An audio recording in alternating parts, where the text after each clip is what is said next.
Gonna go crabbing today, everybody. We going crabbing.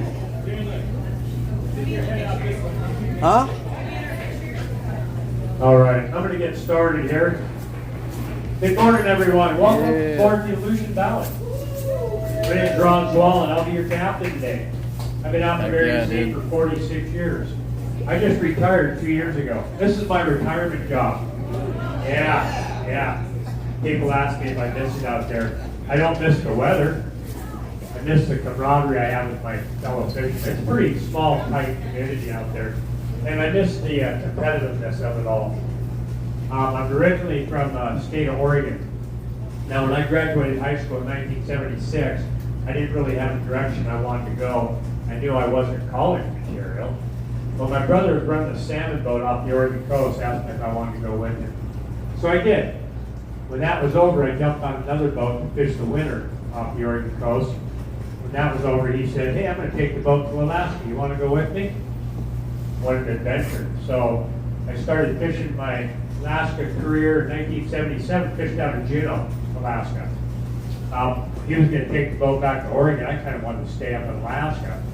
So he had a buddy that built a brand new Marion Sea king crab boat. So I flew to Dutch Harbor, jumped on that boat. So I started my Marion Sea career in 1978. Started running my first boat as captain in 1982. I've been a captain out there for over 30 years. I've owned 3 boats. Now, how we got started in this. You know, a lot of us that take our boats down the lower 48, down to Oregon and Washington, go down to shipyards. There's a lot more shipyards down there than up here, and it was a lot cheaper down there. Well, on the way back, Ketchikan was the first port of call in Alaska. So we'd stop here, reprovision up. Crew always got their Alaska commercial fishing license, get it out of the way. Well, eventually, we started seeing these things show up. 1,000 people come on. We're wondering, what the heck's going on now? Well, cool, you know, people coming up and seeing our beautiful state of Alaska. Well, at one point, we're tied up like we are right here, and a boat comes, ties up on the other side, and 85, 90 people come off this boat. Now we're really wondering what's going on, so we asked the captain, "Hey, what's all this about?" And he says, "You see these cruise ships?" We go, "Yeah." He goes, "Well, people pay me. I take them out, and they get to see Ketchikan from the water. Every once in a while, we'll see an eagle. You should hear when we see a whale, and I get to do this twice a day." We thought, wait a minute. That's kind of a rip-off, isn't it? They can see Ketchikan from the water when they come in on their cruise ship. We went about our business. Well, the owner of this boat, Captain Dave Levine, approached me 20 years ago. And he said, "You know what? I got an idea. It's kind of a dream of mine." He said, "I want to take my boat you're on here today. I want to take people out. I not only want to show them what's above the water, but there's so much more happening below the water. We're a Marion Sea crab boat. I want to pull stuff up from the bottom. I want my crew to explain what we caught. I want to be able to hand this stuff to people so they get their pictures taken with." And I said, "You're going to do what? You're going to take a perfectly good Marion Sea highline king crab boat and turn it into a tourist boat?" He goes, "No, they're not going to be tourists to us. They're going to be our guests." I had a boat to run, a gear to run. So, okay, good luck with that. Well, he kept bugging me to come up and see what he put together. Finally, 3 years ago, I flew to Ketchikan, jumped aboard this boat, sat in the third row, see what he put together. And this is what I thought about it. Look where I ended up, right? You're in for a treat. Another treat we put together for you is our crew. This is Dave Timmerman. Now, I just met Dave when I got here on this boat. Now, I've always made my money fishing from above the water. This guy not only made his living fishing from above the water, but he made his living fishing below the water. He's a commercial diver for sea cucumbers and sea urchins. Now me, I've never heard anything like that. I thought, kind of nuts. You know what? Oh, and Dave also is a captain in the wintertime. He does this in the summer and he runs boats in the wintertime. Now, being a fisherman, we're gone away from home a lot. I mean, months and months and months of time. And Dave got married, started a family. Well, he wanted to stay home and raise that family. So he got out of the fishing business And he got himself one of them there, what do you call it? Land job. He got him a land job. One of them land jobs. He was the harbor master here in Ketchikan for 18 years. I'll tell you what, ever since I worked with this guy, he's given me 110%. And I know for a fact, every boat he's worked on, every captain he's worked with, he's given them the same. Dave Kimberly. Right on, Cap. All right, now, Dennis Frenzy. We call him Big D. I've known Big D for over 40 years. Big D is not only a crabber, professional longminer. And he'll explain about that later on. Now, I know the boats this guy's been on and the captains he's worked with, every one of them. And I know for a fact that he stayed up for 30, 40, 50, yeah, we've all stayed up for a straight 60 hours because faster you fill these things up, quicker you get down into town and deliver, quicker you get back out here and do it again. You know what? This guy is our engineer also. I don't have to worry about anything on deck or down the engine. I can captain a boat, but without a good engineer, dead in the water. This is another guy that give us 110% every day. Big deal. All right, now the heart of our operation. There we go. Maria and Kate, I call these girls the heart. They're not only going to be in that galley, they'll be all over the boat here. You're our guests. Whatever you need, don't hesitate to ask. You'll get them with a smile. They live here in Ketchikan. Whatever you need to know about Ketchikan, where to go, what to do, again, don't hesitate to ask. Let's go have some fun, huh? Yeah. All right.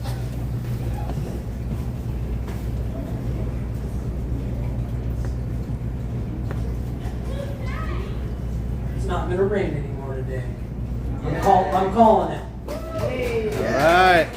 And if it does, it's not my fault.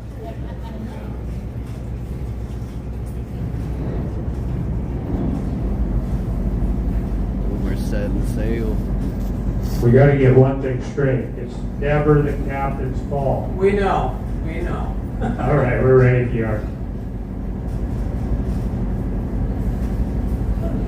3 hour tour. Did you guys think of that before you bought the tickets? The Gilligan? Well, you got it now, don't you? I said that the first year I was on the boat.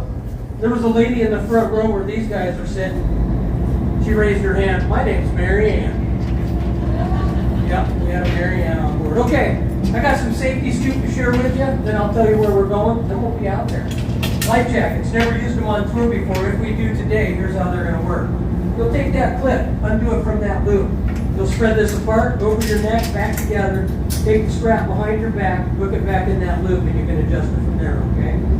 I think it's pretty dumb the Coast Guard makes us talk about it. We've only got 2. This one's mine, and Big D's is hanging up over here. So. Okay, these aluminum boxes under there with the numbers on them. That's how many life jackets are in those. If we pull a ripcord underneath one, that's how many will fall out. For you folks up top, if you look where Captain Ron's driving in the wheelhouse, he is pointing down to a large aluminum box. Adults and children's life jackets up there. What up? And then in our 4 peak where our 3 restrooms Look at are, this, 2 dude, look at forward this. compartments, adults and children's life jackets there. We've got them all over the boat. We have enough for everybody. I'll talk about those restrooms really quick. 3 of them. 1 on the right, 2 on the left around the corner. They're nicer than any restrooms on any crab boat you are ever going to be on, all right? Very nice. Now, in case we have to get off the vessel early, we've never done that on tour, but Captain Ron's going to tell you a story about this thing being left behind in the Bering Sea with no one on it. Pretty amazing stuff. But if we had to get off today, Big D and myself would take those steps to get up top. When you guys are ready to explore the top side, you're going to use those steps. That's your access up and down.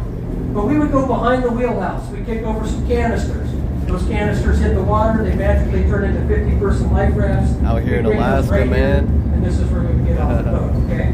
Smoking, one place only. Hell Up yeah. those steps, back behind that wheelhouse. You can do that back there, okay? Now, who's seen the Deadliest Catch? Lots of you have. And if you haven't, don't sweat that. We're going to go way beyond what that show does. We're going to show you a lot of stuff. But for those of you that have seen the show, you may have seen this vessel on season 2 getting whacked by a massive rogue wave. That rogue wave was as tall as that light right there. Came screaming at this vessel, slammed it from the side, blew the windows out of the wheelhouse. When she went on her side, she lost oil pressure. She went black ship. That's no lights, no pumps, no power, nothing. She's getting hammered by the Bering Sea. There's only one reason she found her keel that day. They had king crab below deck. The hatches were on. Nothing could get out. It provided weight and ballast in the proper places. She swung to her keel, oil pressure, on for another day, okay? Now, if you want to check that footage out, we have it on board. You're going to take this passageway right here. Get behind these seats. There's a galley door back here. Inside that galley on the right-hand side, television screen with that video looping every 4.5 minutes. Now here's the deal. It's still the most requested piece of footage from that show after 20 seasons. Wow. Because it was one of the very first rogue waves that was ever caught on film by anyone. Yeah. And I'll tell you what, it was nasty out. We call it nautical, big seas. And the guy who had the camera put it in the wheelhouse window 3 minutes before that wave hit. I think if we didn't have that shot, I don't know if the boat would have been as famous as it is now to be able to do this today. Some pretty cool stuff. Now, for those of you familiar with the show, you're going to understand our launcher, key block, and coiler. We're going to run that here and show you how it works live and in person. But we're also going to go long line fishing with that block. And there's a good chance we're going to pull some stuff up with this one as well. This one's time dependent. It's all up to the captain on that one. But listen, every crab boat in the world has some sort of gear like this to launch pods and to bring them back. And every good fishing boat's going to have smaller hydraulics to pull the smaller gear like we do. But we've got something on board today that no crab boat and no fishing boat in the whole world has. And it's just for you guys. You guys ready to hear about it? We have a gift shop. Right back in that galley back there. T-shirts, Let's hats, go. captain's jackets, shot glasses. What it up, goes what on and up? on, okay? There's also beverages and snacks for purchase back there. Oh, But yeah. if you really want to do it right, back there for purchase, we have half-pound or 1-pound portions of red king crab. It's Oh, already what, split, dude? served with hot butter on the side, ready for you guys to eat. And you can do that out here while we're on tour if you want. Y'all ready, dude? All right, now, we're Deadliest going to a Catch. special place. We're going to the Annette Island Preserved Waters. This is home of the Tsimshian Alaskans. There's 3 different native tribes that populate southeast Alaska. First, we have the Tlinkits. They've lived here forever. This is their land, almost all of southeast Alaska, okay? But then you've got the Haidas and the Tsimshians that migrated up from Canada in the 17 and 1800s. Now, the Tsimshians, they all migrated to Annette Island. It's about 88,000 acres of wilderness. They have one village there. About 1,500 people live there, and it's called Metlakatla. It spikes a little bit in population during the salmon season as relatives come back and fish. There's only about 5,000 Tsimshian in the world, and there's only about 25 to 30 of them that even speak their native tongue. So they are a rare tribe for sure. Now, when the United States government was putting nations on reservations, they went to the Tsimshian to do that. The Tsimshian were wise. They said, okay, we need our land, but what we really need are the waters around our land. So they asked for and they received the only sovereign saltwater rights of anybody in the whole United States of America, okay? Once we get within 3,000 feet of their island, we slip into their waters. I call it the magic line. And there's no longer state or federal fishing regulations. They have their own tribal sovereign fishing. Oh, no, game. it's okay. That's important to note because the state of Alaska was not going to let us pull anything up out of these waters in the state because it's out of season. The Tsimshian allow us to do all the cool things we're going to do on their waters today, okay? Now, almost everything we catch, 95% of it, either goes back into the water for them to catch, or like the king crab, we give them directly to the tribe so that they can have a feast with the elders at the longhouse, okay? There may be some fish we catch today that we don't throw back. We'll explain that if that happens. I hope we catch those fish. It's a biological thing why we won't throw them back, okay? Okay, 3 places chains will be up. By the coiler, midship, aft of the aquarium. When those chains are up, we need you to stay on that side. But we're going to drop the chains a lot and get you over here and get interacting with you. And these seats you're in right now are just your home bases. You can get up and move around as much as you want. Cool. Okay, I got a treat for you on the way out. Let's get this block out there ready to fish. Oh, what? Let's go. All right, who can tell me what this is? The grapple hook, that's right. Now, we have to throw this hook out there and grab our buoy lines that are floating on the surface of the ocean. We get those lines to our blocks, we get that here on board. But this afternoon, on the way out today, you can get over here and give it your best Deadliest Catch pose with the hook, all right? Now, don't throw the hook. This is serious. It takes about 4 seconds to get to that starboard propeller on this side. It's going to wrap up in that propeller. If it's wrapped around you or anything else, it's going to drag you off the boat to the propeller. Don't throw the hook, just for pictures, okay, you guys? All right, Big D's he's going to be baiting up just of a long line here on the aquarium on the way out there. That'll be our first fishery. I'm going to swap out with Captain and run us out there. He's going to come down in a little bit and share a history of the Aleutian Ballad. You're going to want to hear it. Right. Now, I got some words to get us fired up. We have a small group, so I need you guys to be loud for me after I say these words. You guys ready? Okay. Yeah. Because we are on a crab boat in Alaska, you guys. Let's go. Yeah. Okay, you keep that energy up. We're going to give it right back to you. The chains are down. You guys are welcome to roam the boat. Please stay out of the Let's roam aquarium, the the boat. wheelhouse, and the engine room. The rest of the boat is yours to do. You get those pictures, do the galley. Welcome aboard, you guys.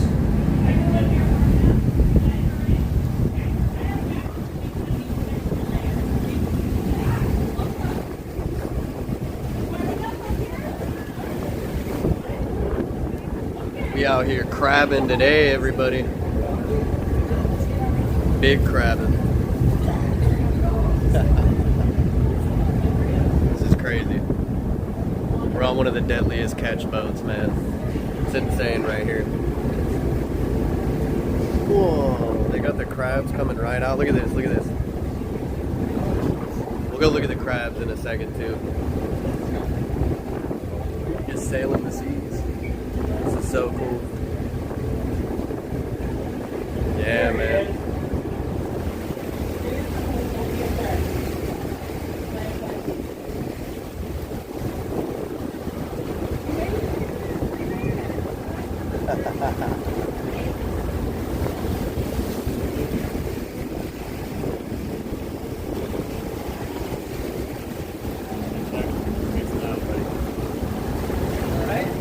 Yeah, there we go.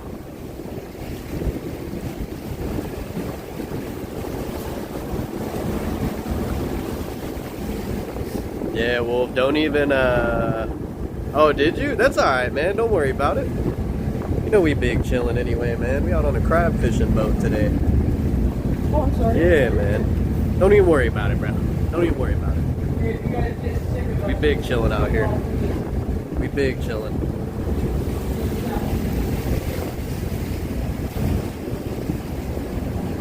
This is awesome. This is so cool.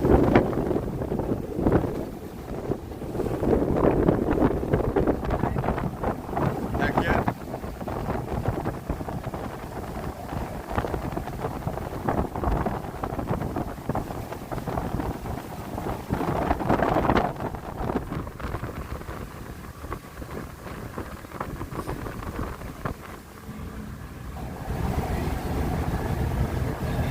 Just crabbing. Everybody get your crab gear ready. It's time. It is time. It's windy out here on the water. It's windy out here. Looks so nice though, man.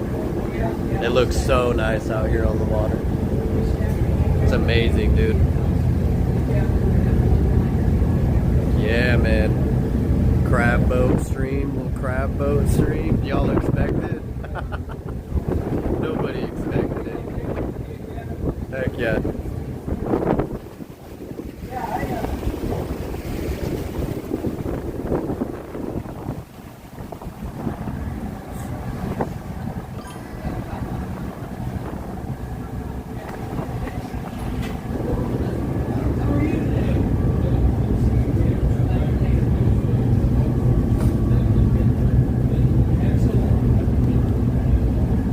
No, I see it now. If you look, it's there. I see it now, bro. You're good. You're good. I see it.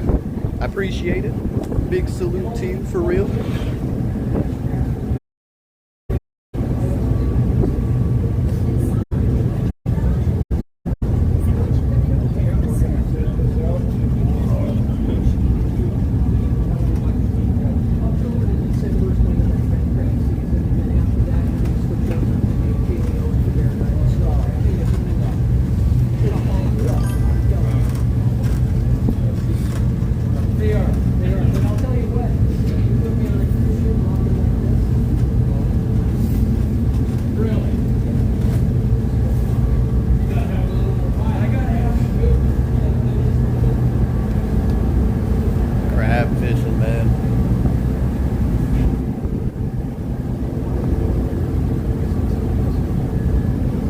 Oh yeah, if it did that, I'd look into it.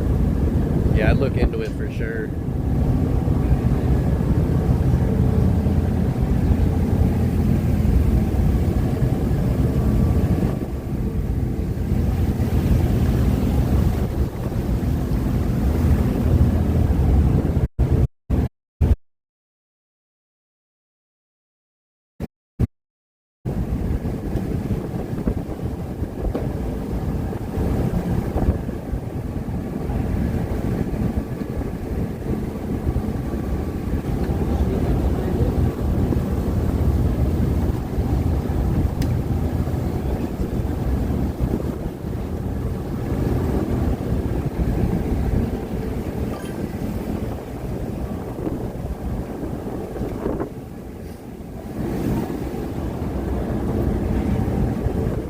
Yeah, maybe they need to update it.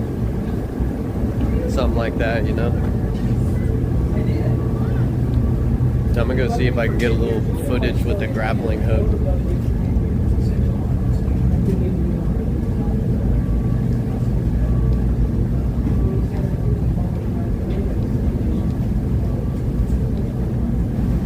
I'm gonna go up here and see what's popping.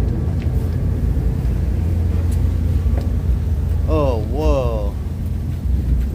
Way cool. Look at this.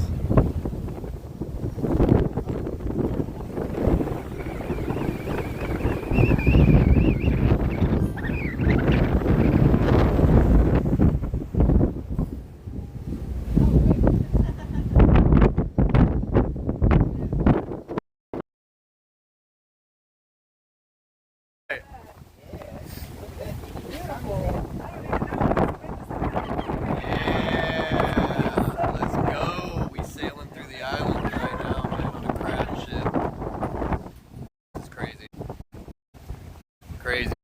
We're on the Deadliest Catch Aleutian Ballad. Everybody hold on, we're gonna go crabbing today. We're gonna go crabbing. Yeah, I saw that. That was cool.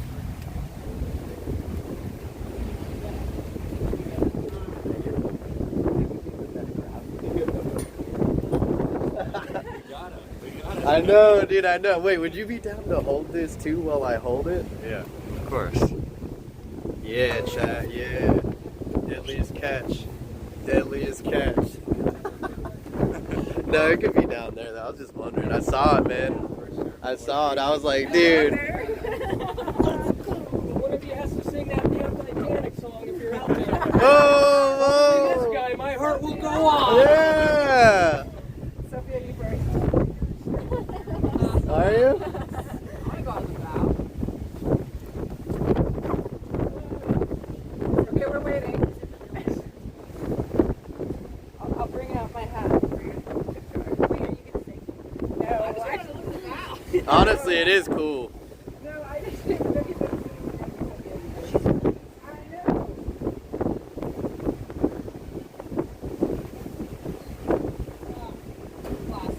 Am I in the photo? No, I was gonna take a picture of you just looking up. Look at this picture.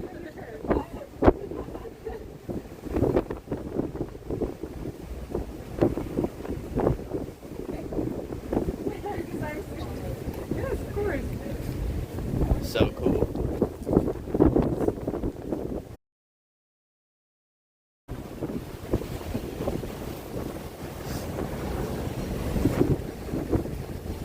Crabbing type of day, man. It's a crabbing type of day, everybody. Let's do it. Let's do it. Just right at the bow. You gonna take a picture up there, dude? I feel like you have to. I feel like you have to.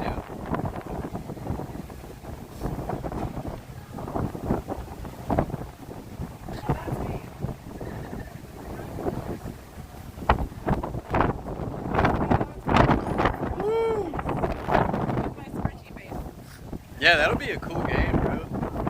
That'll be super cool. Oh, oh. Nah, I'm alright. Thank you, though. Dude, this is sick, dude. This is so cool. Yo. go. Yeah, there we go.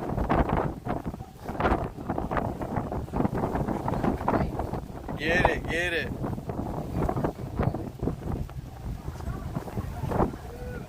It's a crabbin type of day, huh? Snacking.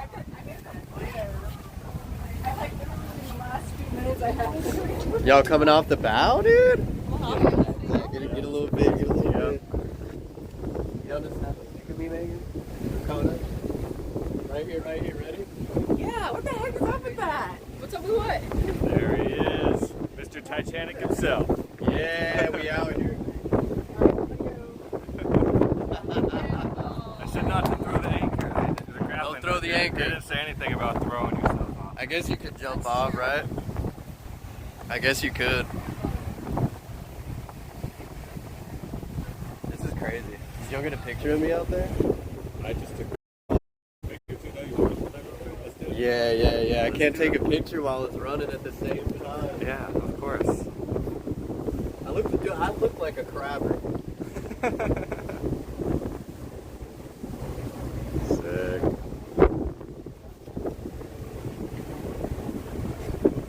This is crazy. Standing in the front is crazy.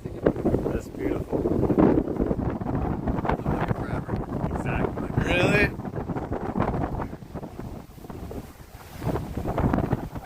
Dude, this is insane. Right at the bow. Right at the bow. Adventure. Adventure, everybody. Adventure. That's what we live for. Adventure.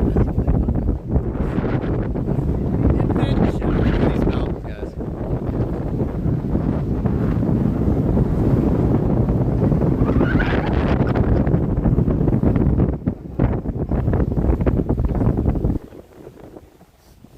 No way, you got me a ready or not copy, dude? You know how to appreciate that. Hell, I can't play it for months though when I get back. I was like, doesn't it have like a smoky flavor? It's delicious.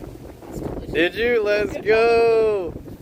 Dude, I got chat taking pics of me too, like of the stream. There we go. I want to get one, yeah, before we leave, I want to get one on that grappling hook so bad. Yeah. This is cool up here, dude. Be honest, dude. This is one of the coolest streams, bro. Look. Let me tell y'all something, bro.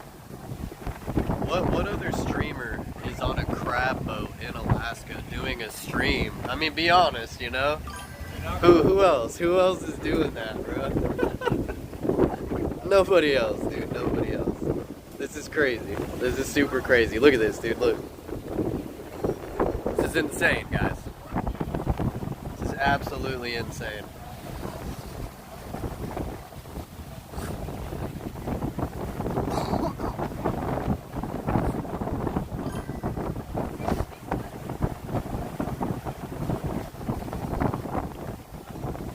Yeah, I saw that it's coming in July, bro.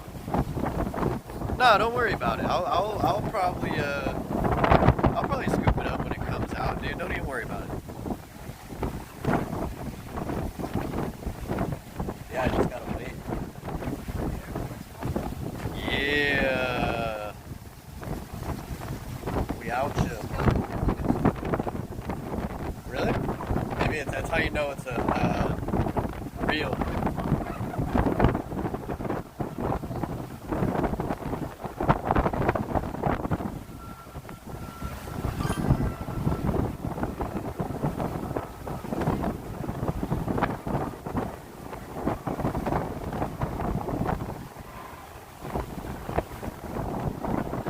Yeah, that college map is cool, dude.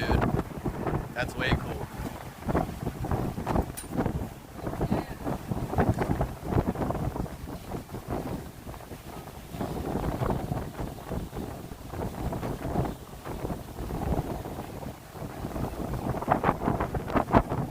It is a little chilly on the ship, huh? Me too. I don't know. Bro, how is she doing that? That's crazy. That is crazy.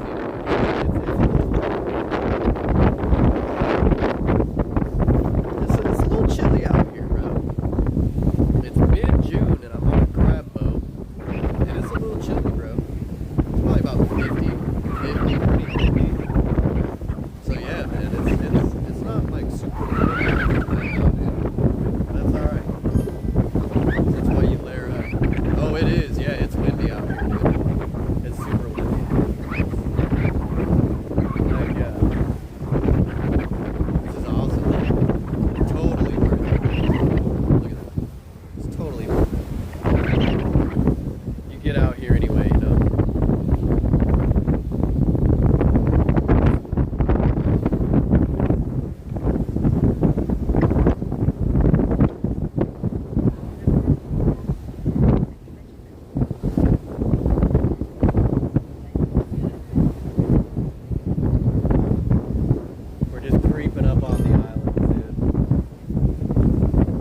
75 is crazy. Are you? Are you really? Yeah, now I have. Yeah, it looks like it, dude. It's good for you. Too low. Out here in a tank top. That's crazy. You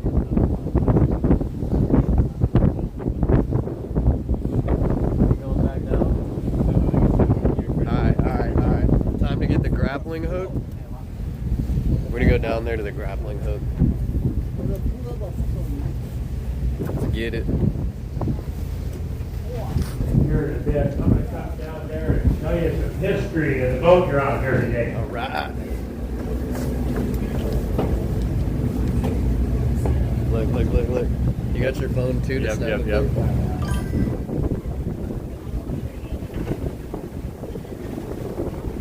We're going fishing, everybody.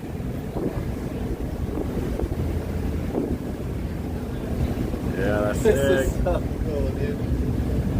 Yeah. Love it. That's so cool. Is that crazy looking? It is great. I'll send it to you right now. Oh, dude, thank you.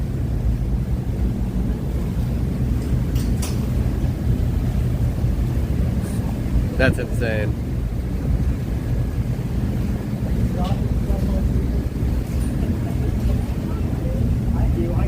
I drop stuff and then I do that.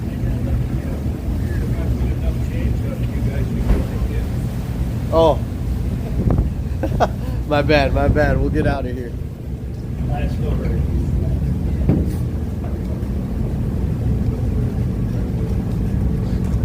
All right.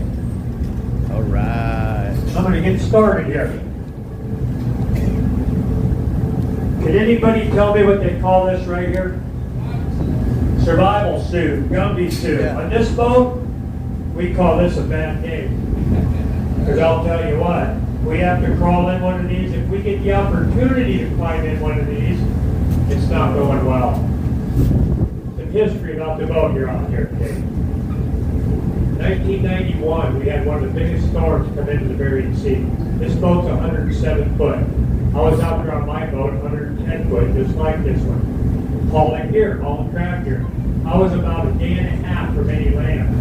Now, the weather guy had it right. It was blowing about 45, 50 miles an hour, 25 to 30 foot seas. We can haul gear now. We've done it many times. We still do. We just got to be safe and careful, keep the crew safe. Well, the weather guy had that one wrong. Late the next day, a storm came in. We call it Black Sunday. You run into anybody that's been out there in the Bering Sea much, ask them about Black Sunday. Coast Guard reported winds up to 170 miles an hour. The waves on average were 50 foot. They recorded waves 70 to 75 foot. 2 weeks ago, we had a NIMS officer, that's a federal fish and game guy, on board sitting over here. Him and I talked, and I got him up to talk about that storm. He was on a boat observing with a house forward. And during that storm, they got their are they doing a sail? blown That's out dope. by one of them waves. Oh yeah. All right, we can't Heck haul yeah. here and that, so all we got to do is be out there and survive it. Now, this boat here's got 4 crab tanks in it. It's got 1 there, 2, 3, 1 back there. Now, when we have crab in these tanks, we got water coming in from the bottom all the time. Fresh seawater coming in. What that does is it supplies oxygen to our crab, keeps them alive. Cameras don't buy dead crab. Well, that water's got to come out somewhere, so every hole has a hatch, round hatch like this, about this big. We have those off. Water comes in from the bottom, comes out on top there. Now, this boat here had crab in 2 tanks. This one now, they're about half full of crab. And water coming in, water coming out. Ew. When it got hit by one of them massive waves, rolled it on its side, what do you think happened to that water? Half of that water came out of them big holes, big hatches. Now you had all this weight on one side of the boat, beating it over like that, it wasn't going to come back. Vance Jones, the owner and captain of this boat, told his crew, get in a survival suit, we're abandoning ship. Before he did that, he got on the radio, Mayday, Mayday, Mayday, gave the name the boat, the position of the boat, and told him there's 5 of us, we're jumping overboard. They jumped right over. Now, a boat that heard all that figured out he was pretty close, so he came over, surfing down 50-foot waves, and miraculously got every one of them guys aboard his boat. It took an extra day for that storm to subside enough for him to take the crew, captain and crew, into Dutch Harbor in the port. Now, they didn't have a boat, so they were going to fly home, and the Coast Guard called them and said, "Hey, Vance, we found your boat out there floating. Here's the position we found it." So he got his crew back together, got some pumps because he figured he was going to have to pump water out of it. Got a buddy of his, got it back out, went out there where the Coast Guard sat there, found this boat floating, got back on it, pumped the water out, fired it up, and got it back to the Dutch Harbor. Now, 46 years in the Bering Sea. This is the only boat I've ever heard about that got abandoned, and then the captain and crew gets back on it and takes it in port. First thing Vance did when he got to Dutch Harbor, went to the lumber store. Bought himself a sheet of plywood, 8 foot by 4 foot, and a spray paint, and he spray painted, "For sale, I'm out of here." That's what David and his partner bought the Aleutian Ballad. Now they fixed it up to go crabbing again. Hired a captain, old school, like I was taught. Can't haul near your boat. The more pots you run, more crab you catch. Proven fact. That's where you'll get your crew and stay up. Like I said, we've all done it. 30, 40, 50, 60 hours. It was a quota. As soon as that quota is reached, season's over. That's why you got to fill these things up, get in town, and get back out. I've been hauling gear out there and watching boats drifting. And I know what they're doing. They're in dreamland, sleeping. That's these guys. We were all taught to be up here, to work a lot of hours and run a lot of gear. I'll tell you the guy's name that they hired, Murray Amrath. Murray was Phil Harris's engineer for 6 years on the show at the Cornea Marine. He did just that. He went out there and built this thing up really quick, headed it for Dutch Harbor, told his crew, "Hey guys, you worked hard, I kept you up for a lot of hours. Why don't you guys take a nap? I got this." He was sitting right up there in that wheelhouse chair. When he woke up, when he hit a 500-foot cliff, he's got cliffs all around him. This is a flat-bottom boat. Every time a wave came in, it picked him up, slammed him on the rocks, and punctured holes in the bottom of this boat. First thing he did, hit the general alarm. We got general alarms on our boats. We do drills all the time. That's a Pacific sound. When you hear that alarm, you know something's going on that's not right. You go to your station. After he hit that alarm, he ran down the engine room and shut all the engines off. Because he knew that these engines on this boat, they run on diesel. They don't run on this stuff right here. And he didn't know where he was puncturing holes. This boat's got 8 fuel tanks. It's got 2 up there, 2 here, 2 there, and 2 back there. Then he started checking his fuel filters on his fuel tanks. Out of the 8 tanks, first 5 he checked had seawater in it. 6th one had pure diesel. He got everything fired up, turned the pumps on, because he knew if he got off that rock, he was going to have to pump water out of his boat. Went up in that wheelhouse, backed this thing off the rocks, got it into Dutch Harbor. Luckily they had a spot for him, they hauled him up. Then he called the owner, Dave, and told Dave what happened. First thing Dave said, "Is everyone all right?" He said, "Yeah, but it's bad." So David called his insurance company. Back then, the biggest insurance company that insured all us king crab boats out there was called Lloyd's of London. So that insurance guy, David, included Dutch Harbor, walked around this boat. The insurance guy says, "You know, I've been doing this for 30 years. I've been all over the world inspecting boats that have been damaged. I have to tell you, probably the worst one I've ever seen. We're going to have to tear the whole bottom out from under this thing and replace it. You're going to have to find yourself a new insurance company." That's twice this boat should not be here. But there's the third. Season 2, Deadliest Catch. This thing got hit by a rogue wave. That wave was higher than the top of that boom right there. We're all about stability on our boats. We want more weight underneath us than we do above us. Yeah, it flipped it over like this, but it came back. Reason was, every tank on this boat was stuffed full of king crab. It had water. When it tipped over, yeah, water came out, but it still had so much weight. That had more weight underneath it, so it automatically wanted to right itself, and they made it into that car for the state. So, there you go, 3 times. Lucky boat or unlucky boat? I think it's the luckiest boat out in the water, because it's not going back to the Bering Sea. This boat's here for our guests, you folks. I want to thank you. I'm going to turn you over to Big D. He's going to explain what he's doing here. Thank you. Cool. Awesome. There you go. Well, I guess he made it pretty clear we're on a crab boat, but we're not going to start out crabbing this afternoon. First thing we're going to do is try to catch some fish. And the way we're going to do it is what they call a long line. And that's just what it is. It's just a long line with a hook every so often. This one would be set up for blacktop. It's got a hook every 32 inches. If we were going to do it for halibut, it would have a hook every 7 feet because they're bigger fish and they're more dangerous and stuff. But that's what this boat would be doing as soon as crab season ended, when it was still fishing. Every boat David had. As soon as we got done crabbing, we put the hooks and line on and we try to catch blackcod and halibut, usually for the rest of the summer. And actually, that's what I first came to Alaska back in 1982. And back then, when we went halibut fishing, the only thing available to us were hooks, just regular old J hooks. I'm sure everybody who's been fishing used them. And we would go out, we would set all our gear and haul it back, sometimes 3, 4, maybe 5 days in a row. Come in, sell our fish, go back out, do the same thing until the quota in that area was full. And then we would move to the next area. The Gulf of Alaska was split into about 5 areas, and we would end up over in Cody when we were done. But that was good. It was a good job. The very next year, 1983, a guy came down the docks. He had cases of these. Anybody know what that one is?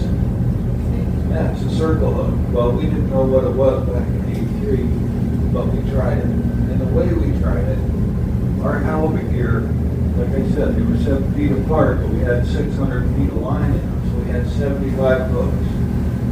So we would set 75 J hooks, 75 circle hooks, J hooks, circle hooks, for however long. I don't remember how long. Every set's different, but I'm sure it was at least a half mile long. And then we would haul it back. First time we did that, our first tub had J hooks on it. It had 15 or 16 pretty nice halibut, 45, 50 pounders. And we thought that's pretty good. We're going to do well here. The very next tub had circle hooks on it. And out of that same 75, we had 55 fish. And the smallest ones were 50 pounds. We had fish out there we had never seen. We had fish out there that were pushing 300 pounds. We had a lot of fish over 150. What up? What up? Welcome back, bro. Needless to say, it stayed that way throughout the whole set. So we never used J hooks again. But nobody did. But what we learned, what we figured out anyway, you take this J hook and you put a quarter pound of bait on it, and a 200-pound fish eats it, they swallow it all the way down and they lay on it. You put it in that machine and start hauling, straightens right out. It was probably just like a glitch or something. A little glitch. Zero structural strength. It's just, but you take this one, they swallow this one down. I can pull this through my glove hand, in between the fingers. It doesn't matter what I do without looking. It's never going to catch my glove. They swallow this, it slides all the way up. The way it went down, catches every single one of them right in the mouth. Amazing. So as you might guess, it changed the industry quite a bit. In 1982, there was 225 boats fishing long line in Alaska. By 1985, there was over 2,000. So they're fishing in the same area on the same quota. The quota doesn't go up just because we got better at catching them. So now, if you want to make money, you got to fight 10 times as many boats to do it. So you got to change the way you fish, and we did. That's when we started fishing 20 miles a year a day. We'd fish blackcod, we'd fish 150 tubs. Halibut, we were fishing 200 to jugs a day, and we were putting 100,000 pounds of halibut on the boat in 24 hours. It was brutal. It's the hardest thing I've ever done in my life. Well, you got that many people putting that much bait down, pulling that much fish up, you're going to attract some unwanted attention. And we did, and it didn't take very long. It started out with orcas or killer whales. They'd come by and start biting our fish, and they just ruined it. They wouldn't eat the whole fish. They just bite half of it off. And it's frustrating. I mean, we were angry. I mean, what can you do? I mean, they didn't eat a lot. There was only maybe 3 or 4 or 5 of them, whatever. They'd eat a little bit, they'd leave. We were still making a lot of money. Well, 4 or 5 years down the road, their cousins, the sperm whales. Yeah, I saw that, man. It's coming out in like a couple months. I mean, when they showed up, It's gonna be crazy. Game over. You'd be standing here gapping fish. This is a pretty cool stream, bro. It's one of my cooler streams, I'm not gonna lie. Softball, just staring. It's pretty cool. He's just waiting for his buddy to come up so he could go down and take his place. It got pretty bad. Well, the guys that were fishing blackcod, most of them switched to traps. They call them blackcod pots. And they're just regular crab traps that they modify the whole fish. And it works really well. They can catch a lot of fish. The whales couldn't get in. Problem solved. But the guys fishing halibut, if anybody likes halibut, it's governed by a different body. It's called the International Pacific Halibut Commission. And for the last 135 years, they've said the only way you can sell a halibut is if it's caught hook and line. So the guys fishing halibut are still out there fighting with whales every day. I mean, they're making really short sets, maybe a quarter of a mile long, and they're running 10 or 15 miles between sets just to try to outrun the whales. It's tough business, and that's why it's so expensive. Now, that being said, we set one of these this morning, and we're going to go over and haul it and see what we got, and then we're going to set this one. I just like you guys, if you will, just keep your seats until we get this one in the water. At that point, we'll show you what we got and we'll talk about it. But for now, who's ready to go fishing? Yeah, we're going fishing, dude. Let's go. Okay, Yeah, I have saw an they brought 'em back. follow-up question. You guys know the difference between fishing and actually catching fish? These could be two entirely different things sometimes, right? That's the Aleutian Ballad disclaimer. We have crossed into the waters of the Simpson. I see our buoys at about 1:30, 2 o'clock. Oh. And for those of you that don't know the clock, 12 is that way, 3 o'clock's that way, 6 o'clock's behind us. If we see something cool, we may shout out numbers on how to locate it, okay? Cool. That is Bravina Island. We came up between Pinnock and Bravina. Ketchikan is on Bravilla Vicada Island. We call it Bravilla for short because that other word's pretty long and it's hard to say. We're going fishing. We're going to be fishing about 225 feet deep to start out with. Once we get into the bay and start pulling our bigger gear, we're going to be anywhere between 200 to 600 feet deep, okay?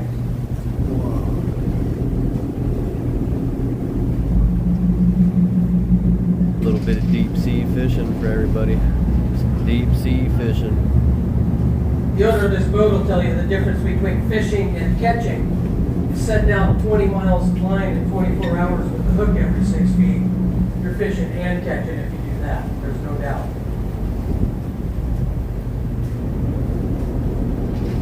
That was a beautiful afternoon. It didn't start out that way this morning, if I remember correctly. No, it rained all last year. That was blowing. It rained 26 inches in May in Ketchikan. We set records. We were all really glad when June came, weren't we? Yeah. All right. First thing we got to do, we have to get these in the block, and we have to determine which way the line's going.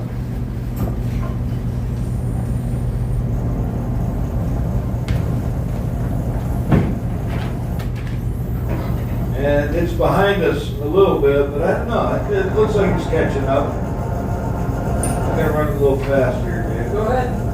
No, it's good, Cap. You're right on it.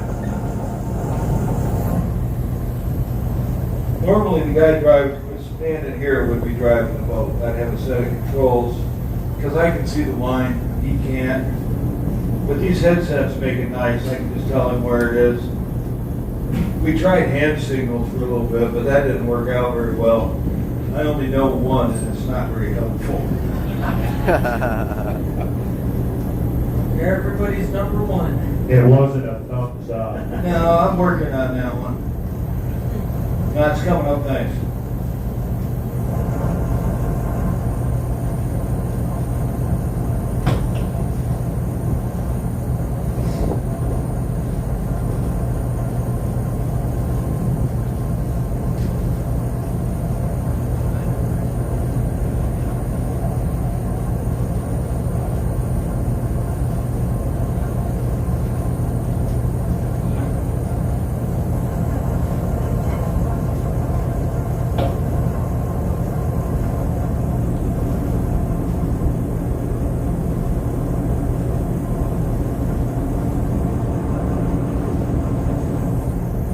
We got some gear coming. All right.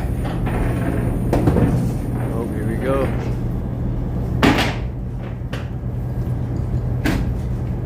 Now this gear, he's just gonna let that drop in a tub. That's the same thing we'd do if it had 600 feet in it.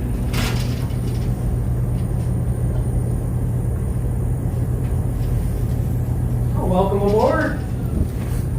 Whoa. Stay on deck. Whoa. All right. Look at that. We'll tell you about that fish after we get the gear set back out, okay?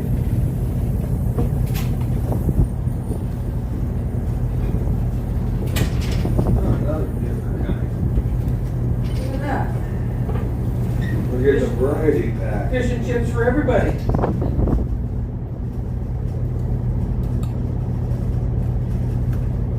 They're definitely all hooked in the mouth. See how he rotates that cap and then you slip off that circle hook?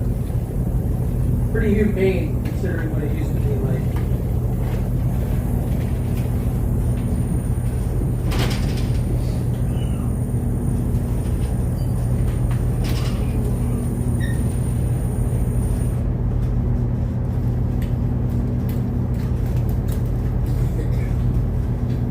I think we need a halibut now. We got everything else.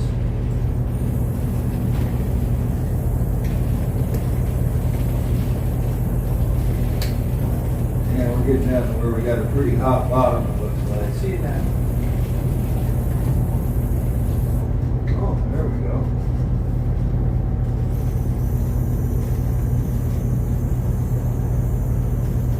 Aha!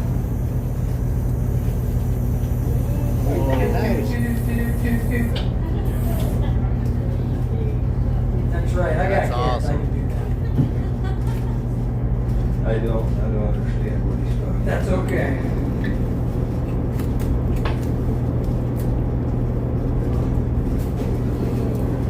I got a big one right here. Do you? If you need help, oh my gosh, asking you something. Get your Whoa. cameras ready. You count. Whoa. 1, 2, 3, Yeah. go! Ah. That's got to be a little bit upset, doesn't it? That's a steelhead. We catch one every set. Yeah. But that was a pretty good variety of fish there. Very good. Okay, I got it. Now we're going to set this one out. And this is particularly with this kind of gear, the most dangerous part. I find the bottom of the tub and the top of the tub. I take the top of the tub and I'm going to hook it to this anchor. And the bottom of the tub I'm going to hook to the buoy line. Now when we get to where he wants to set this, he'll let it snow and David's going to throw that anchor over. And I'm just going to spin this tub and he's going to be driving away and let all these hooks out. Now if we were doing this commercially, there'd be a table here. There'd be 3 tubs, 1, 2, and 3. The bottom of this tub would be tied to the top of this tub, the bottom of this tub to the top of that tub. There'd be a guy behind me. We'd be driving away as fast as this boat would go, and I'd be spinning this tub, letting the hooks out. When empty, I'd take the next tub back, just keep doing that. We might set 40 tubs at a time. There'd be a guy back there setting tubs up and tying them on. And it's in my best interest if he ties them on correctly. Because if he doesn't, these hooks go out first instead of these. And nothing good comes from that.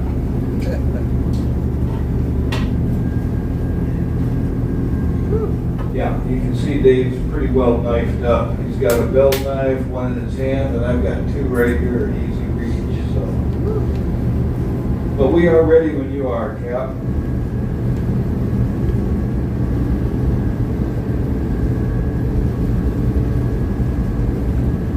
Yeah, if you ever set gear, Portuguese longline gear on a boat, you pretty much got job security. Because I worked with the same guys for many years, and I set all the gear because nobody else would. It's a little dicey. If you get hooked, I'll cut you out. I appreciate that. Okay, guys, if you're ready, go ahead and let her go. Go over, Big D. All right, this is only going to take 10 or 12 seconds, then we'll be gone.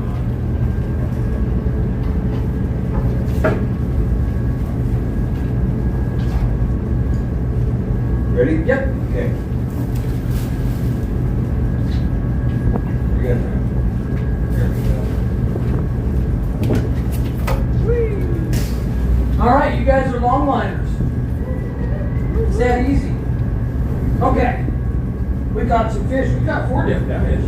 This right here is a quillback rockfish, okay? Wow. There's over 30 different kinds of rockfish down below us. This is the most prevalent of all the ones that we catch. Now, they have a beautiful white flaky meat. Big D and myself like them more than halibut. Halibut tastes different whether they're small, medium, or large. Depending on the size of those flakes of meat, they carry flavors differently.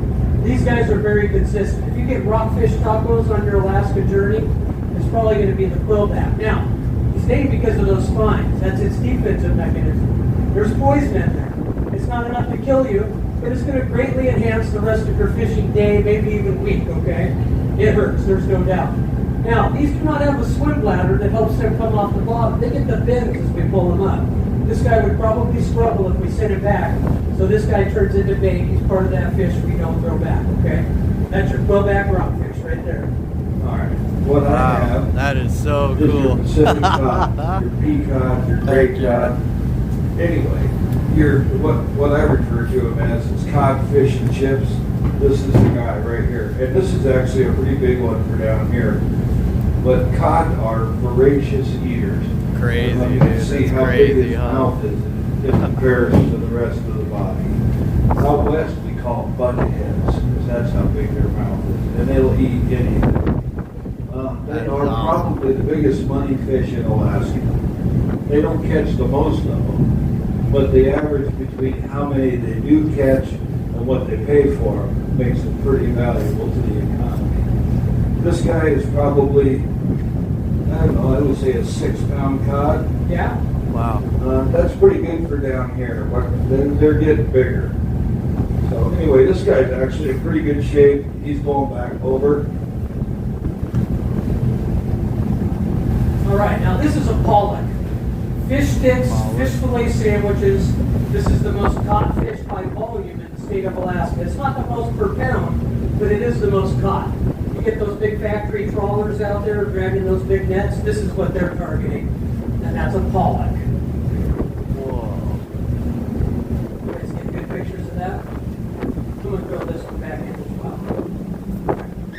Pollock. You want to talk about this guy? I will. And I'll get this.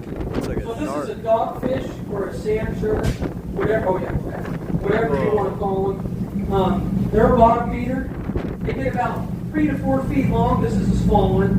And the natives, they've got these little spines right here around their dorsal fins. The natives would use those as needles so that they could sew up their furs. They'd use sinew from other animals. And he's like sandpaper one way, he's smooth the other. They would also use that skin to soften up their canoes that they would carve out of cedar trees, okay? I always thought All they looked these like they're eagles. smiling. He's not smiling. I am going to keep him in the tank. If we have a chance to touch him later on, we will. Now, One of the cool things about coming over here is there's always a chance that we might see the North American bald eagle.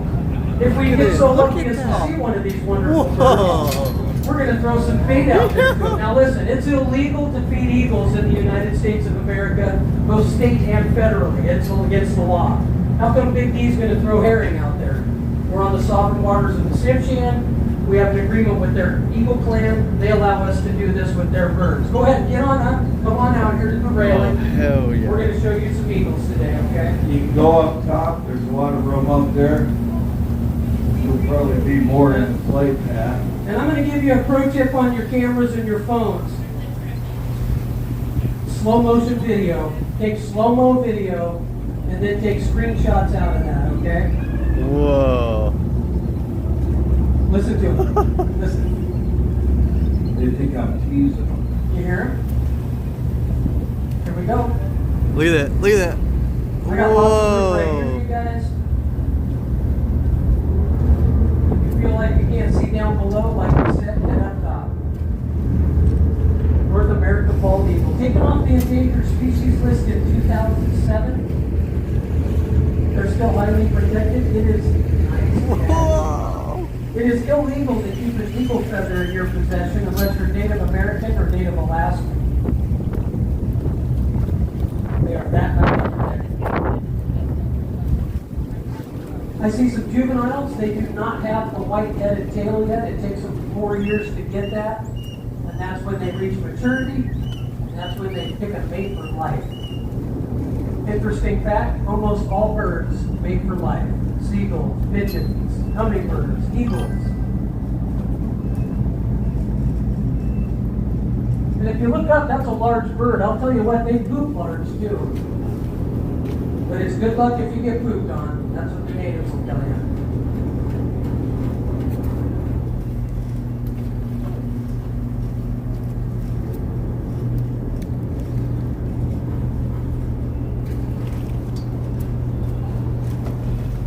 Six-foot wingspan. Females are 14 pounds. Males are about 12 pounds. We have the largest eagles in North America, right around Ketchikan. It does not freeze here. At least the water doesn't. We have abundant resources year-round. 60% of their diet is fish. 20% is mammals, and 20% is other birds. That's crazy. And they will eat each other. Very opportunistic feeders.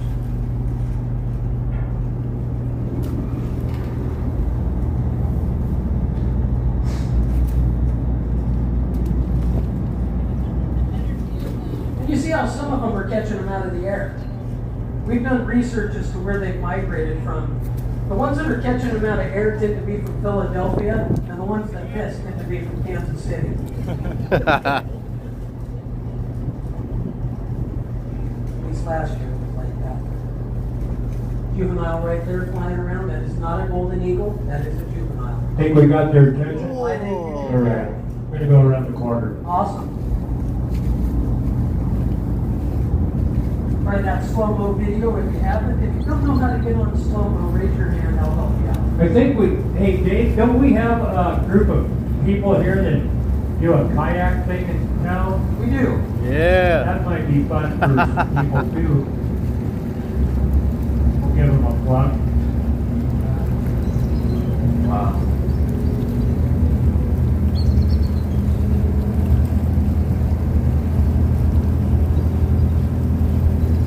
You guys see that red sign over there? That tells us that we are in the reservation of the Chippewa Nation. And it is the only reservation in the state of Alaska. Wow. All the rest of the native people have incorporated and they lease all their property and their temporaries and their oil. You can only come here by invitation.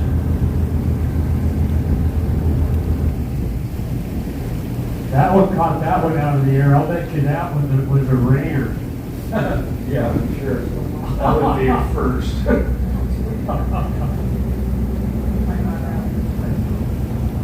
Wow. There seems to be quite a pile of them. Yeah. Okay, here you go. Back on video.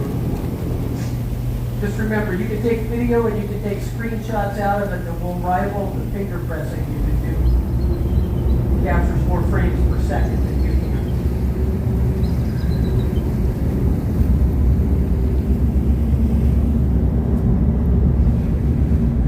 Nice. Whoa. Crazy. I challenge you to count them. All eagles. And if you get on another tour in Alaska that feeds eagles, you need to ask them how come they get to eat.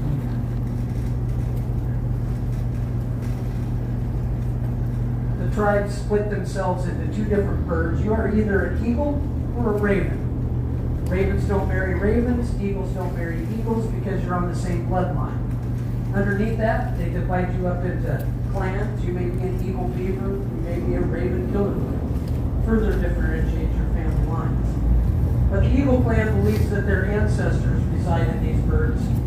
So we really had to show them what we were doing and that we were going to be good stewards to their waters and their birds. We've been doing this 20 years now.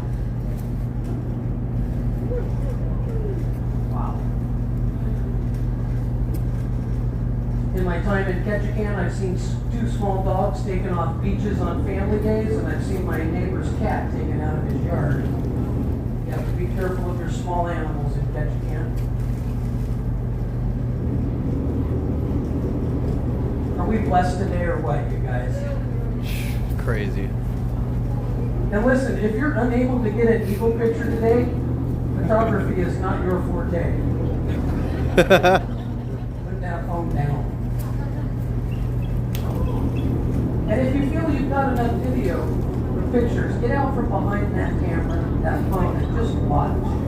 All right. Whoa. I've been waiting for that all spring. We've been excited for that to happen. Good shot. Wow. They don't. That means he's going to make it to the winter in my book. Yeah, that excites us. You got two? That's crazy. And again, these birds live 25 years. We've been doing this 20 years. Most of these birds have grown up around the boat. Whoa. And on your hats. Interception. Nice.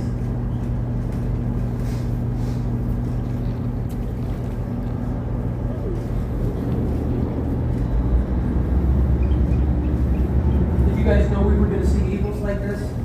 No. Come September, Not at all. almost all these birds disappear into the rivers and chasing fat salmon that are dying on the riverbanks. We just get a couple mated pairs. Yeah, like Vicky said, he's going to let them settle into the trees. When he quits throwing bait, they go land and wait. Do they recognize the big blue boat? Absolutely. Do we impact their ecology? Not at all. Like I said, we end up with just a couple mated pairs at the end of the season, and the rest of these disappear up into the rivers to eat those salmon. And then they're back here in April waiting for us. Waiting for the salmon. They're coming up stuff flying today. Coming up stuff flying around and they all had minutes and they know you're going. It can almost be overwhelming to watch this. Is it even real, you know? I'm getting pushed here, Yeah. so let's go ahead and do it here. All right. Okay, I'm gonna start throwing some bait, and like I usually say, I don't know what's gonna happen, but I know what's not gonna happen. They're not gonna come down in single file.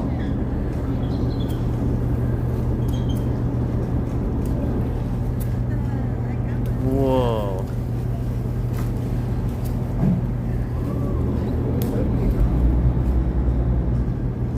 Yeah, they don't catch too many during this period because it's just a feeding frenzy. I'm also going to throw a quillback out there, one of those ones that we caught. We'll see if they'll pick up a little bigger fish.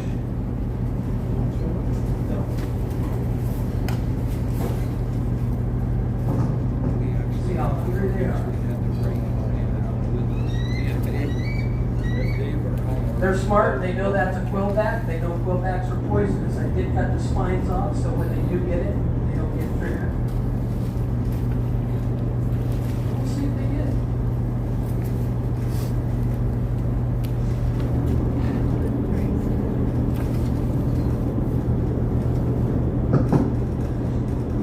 gonna get repositioned here, okay? Yep. Okay.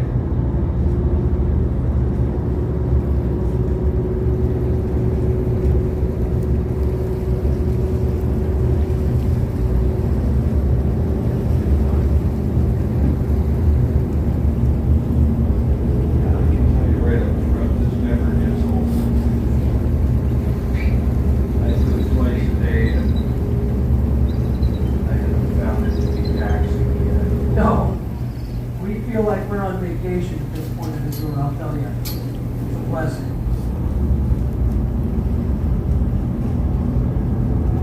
See that quillback still in the water out there? They can lift half their body weight out of the water, 5 pound salmon, no problem.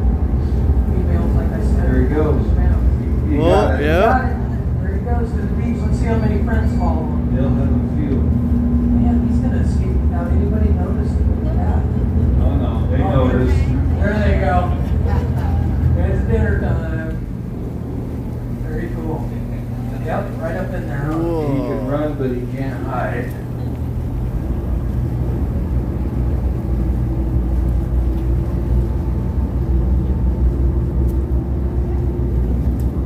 Nice. Juvenile trying for an Oh, interception that there. was a close one.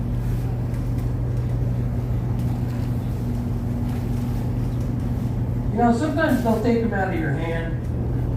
I'm gonna try one more than that. I'm gonna put one in my mouth. All right, let's go.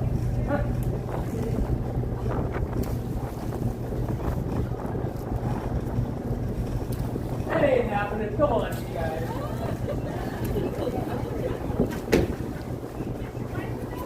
Kisses are free. Kisses are free. And yes, I do. My wife's hiding it. She likes that.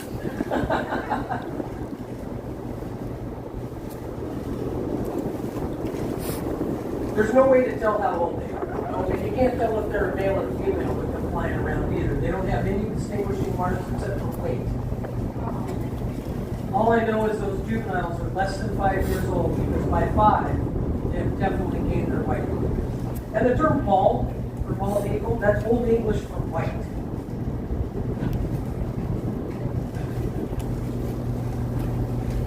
So I am bald.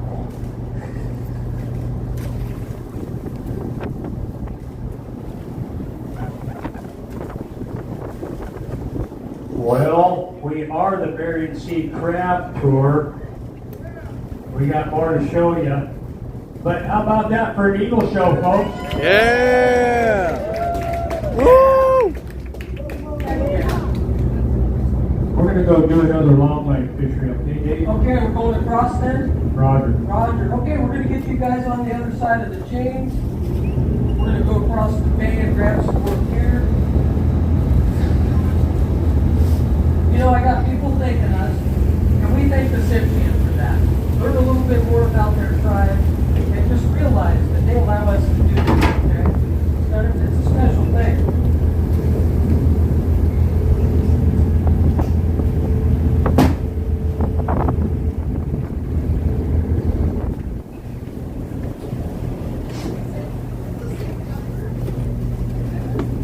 Crazy. It's crazy, man. Just out here feeding eagles, dude. Feeding eagles, man. So cool. It's crazy.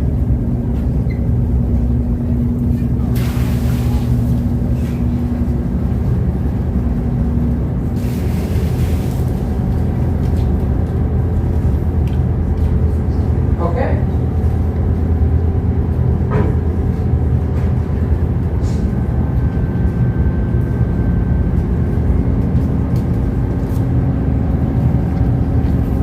Alright, we're just gonna be heading across the bay. Take a little bit of time and start to tell you guys how I ended up on this boat. It wasn't on my bucket list. Now, I'm a flatlander from Pennsylvania. I didn't even know where seafood came from. But after I graduated high school, I traveled around for a few years. And by 1979, I ended up in on the coast of Oregon, and I needed a job. I took a job out of Crabbin for Dungeness. It wasn't a great job, it wasn't a horrible job, but I learned two things from that job. I learned that I liked being out in the ocean, and I learned that I liked the idea of getting paid for what you catch. So I stuck with it. And after just a couple of years, I ended up on the best boat in our harbor. And what we would do, we would start fishing for Dungeness crab December 1st, and we'd fish hard for 3 or 4 months until the crab slowed down. And then we would load everything on the boat, and we would head for Kodiak, Alaska. And like I said earlier, we'd start down here, we'd fish our way around the Kodiak, try to get there sometime in the middle of June, start crabbing there, crab till the end of September, then go home and do it all over again. And I did that for 5 or 6 years, and it was a really good job. It was almost a new boat. It was family owned. I liked the people. I still talk to them today. And they paid me well. The only problem with that job that I could find is that I had a girlfriend at home, and she did not like me being gone for 4 or 5 months out of the year. So I took a job working construction. Well, it didn't take me very long to figure out that I was not a construction worker. But I packed my lunch every day, showed up, did whatever they put in front of me, and it wasn't that bad. Well, after about 3 or 4 months, she realized that me being gone for 4 or 5 months wasn't such a bad deal either. So she ended up going one way and I went the other. And the way I chose to go was I wanted to go fishing again. Well, I didn't want to climb up that ladder again, so I did a little research this time. And I heard about a guy up in Astoria, Oregon, who had put in 1 million pounds of Dungeness in one season. And that's a lot. Matter of fact, to this day, I've only ever heard of one guy doing it one time. So, anyway, I figured it was a good place to start. So I jumped in my truck and I drove up to Astoria and I waited. I had to wait about a day and a half for Dave Lathine, the guy who owns this boat, to come in with his first boat. It was a boat called the Ballad. And he came in and it was full of crab. And I marched right down there and introduced myself. And I told him what a good crabber I was. And I told him what a good longliner I was. And just what an all-around good guy I was. And I said, man, I would sure like to go to Alaska with you. And he looked up and I knew I was in trouble because you could see he hadn't slept for days. And he just looked at me and he said, I don't need anybody to go to Alaska. I go, nothing ventured, nothing gained. So I was just about off his boat and he goes, wait a minute. He goes, I got a guy who's getting off my boat next week and I need somebody to finish his crab season. I said, I'm your guy. So David hired me. And that was a pretty big turning point in my life. I went home, took care of some stuff, came back up, when that guy got off, I got on. And it took me about an hour or less to understand how somebody could catch 1 million pounds of crab in 1 year. I had never seen anything like it. These guys were not even human, they were machines. They just ran gear as fast as I'd ever seen go. And the gear came up, the crabs went down. They never made a misstep. They just kept going. They didn't stop to eat, sleep, talk to the new guy, nothing. They just worked. And I did everything I could to even stick with it. And it was brutal. It was one of the hardest things I'd ever done. Well, we filled that boat in 4 days. And I had never seen anybody fill a boat in the end of January before.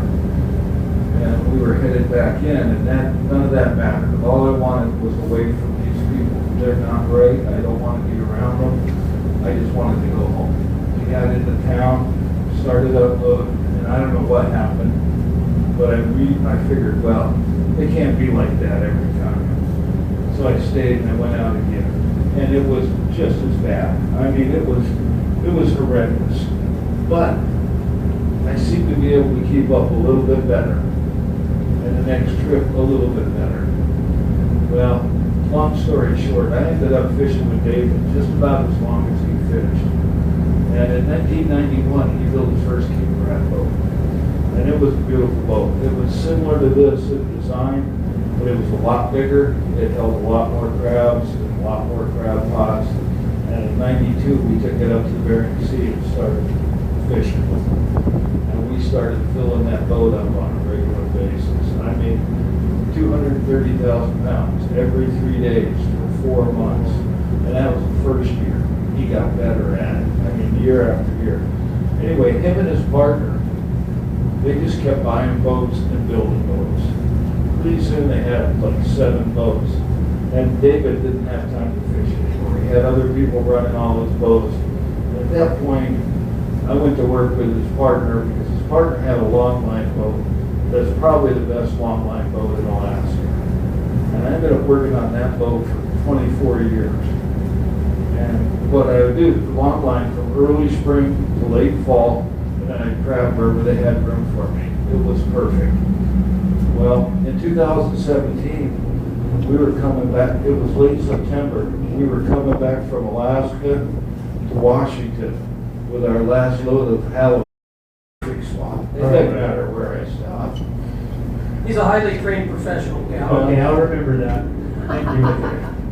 All right, now, that was part 1 of Big D's story. We'll get chapter 2 in a little bit, but we're going to do some more fishing. And this is a long line fishery, just like the hooks. It's deep. We hook a lot of hooks onto one line. That way we're not just pulling line all day to get to one thing. Same thing with prawn pots. That's what we're pulling. Now, these pots are conical, smaller on top than they are on the bottom. There's 3 tunnels to get into those pots. There's a 3-inch ring at the end of each one of those tunnels, and whatever we can get in there, we will. Whether it's crab or prawns or starfish or whatever. We hang bait jars in there. Those bait jars have holes in them. Creates a scent trail at the bottom of the ocean, and those carnivores come to us. Biggest difference between Lieutenant Dan and Forrest Gump, and our traps, and they come to us. You're going to see me boil all the way up to 100. You get a couple 25-year-olds at the rail that do this for a living, they can pull 100 pots in an hour. You're not going to see that speed out of Big D and myself today. We've got an example of 4 pots on this to give you an idea.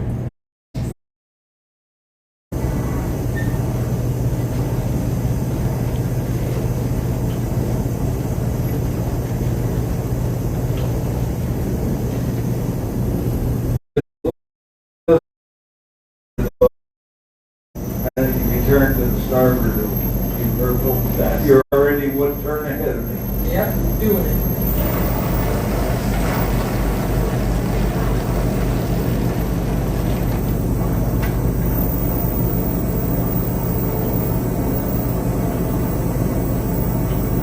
Yeah, it's coming around now. That's good. For many, many years, this was the most expensive seafood per pound out of state waters. King crab has passed that up now. The fishermen are still getting between 20 and 25 bucks a pound for these prawns. And what they're looking for is 6 ups, meaning 6 would make a pound. Those are your jumbos, and you're going to get more per pound for those. Most of the prawn fishermen that I know here in Ketchikan or around Southeast, they do it all themselves. There's no middleman that they sell to. They'll catch the prawns. They've got flash freezers. They've got their own packaging. They put them in there. They freeze them live, and then they ship them to restaurants and other markets that they've set up on their own.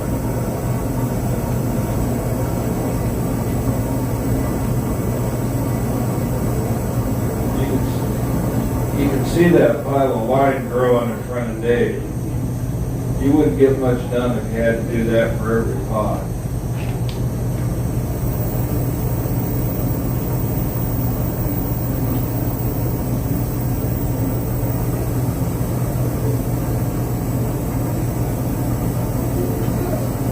How deep you pulling from, Cap? That tangle. Angle. We are 270 feet and it goes down to about 300. Okay. Whoa. We have a different word for tables when we're not on tour. That this is a family-friendly show. Watch out for that.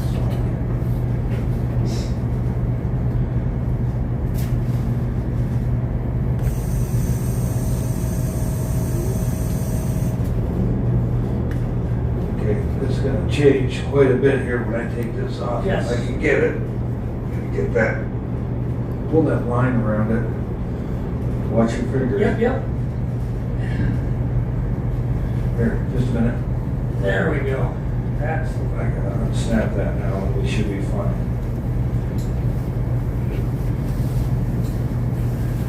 Let it go. There we go.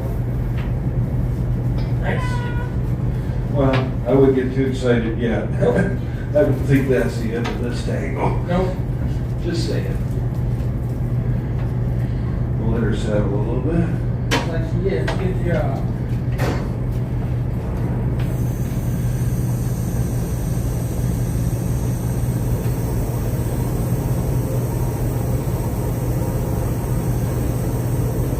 See that bait Maria's thrown overboard? Pull that area of the jug. Oh yeah, we got a couple in here, Cap. Well, that was good. Couple pounds in there overall. Some jumbos.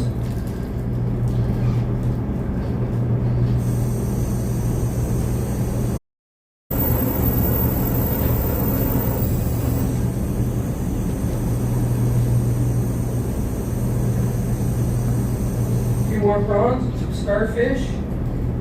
We'll catch hermit crabs and sea snails, all kinds of stuff. Oh no, it's not very good prawn fish. No. If we were doing this commercially, we'd be moving pots.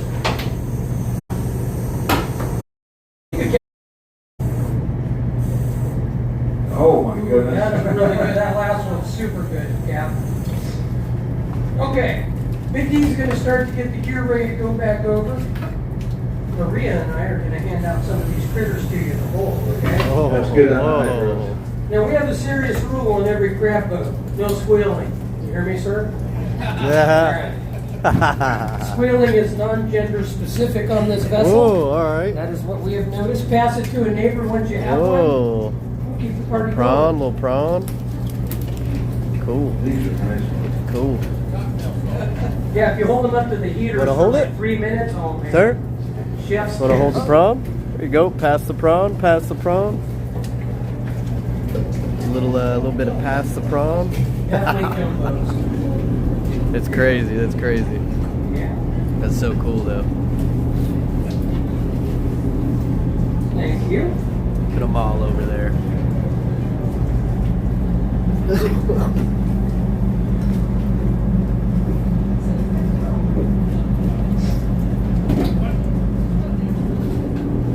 No way.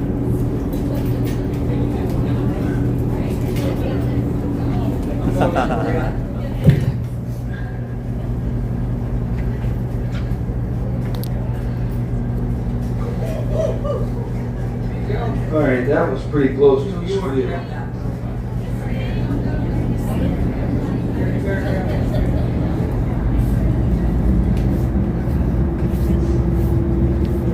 Hold on, one sec. I saw the red ones. Once you're done with them, you can Yeah. slide them back into Yeah. the tank. Yeah, I'll hold it though. This one's even crazier looking. Look at that. I'm proud Are of you down to guys. hold Not this a off for a squealer in the second? bunch yet. Yeah. These are crazy. Crazy. Yeah. Thank you. Whoa!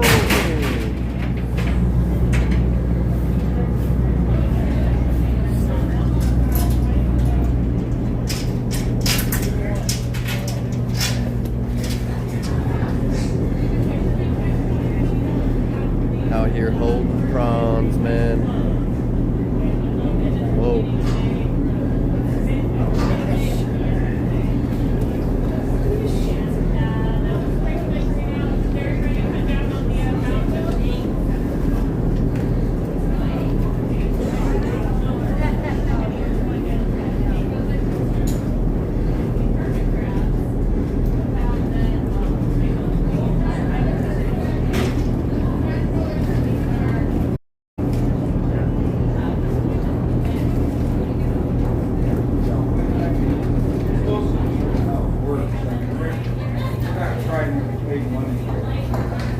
But no, we would not.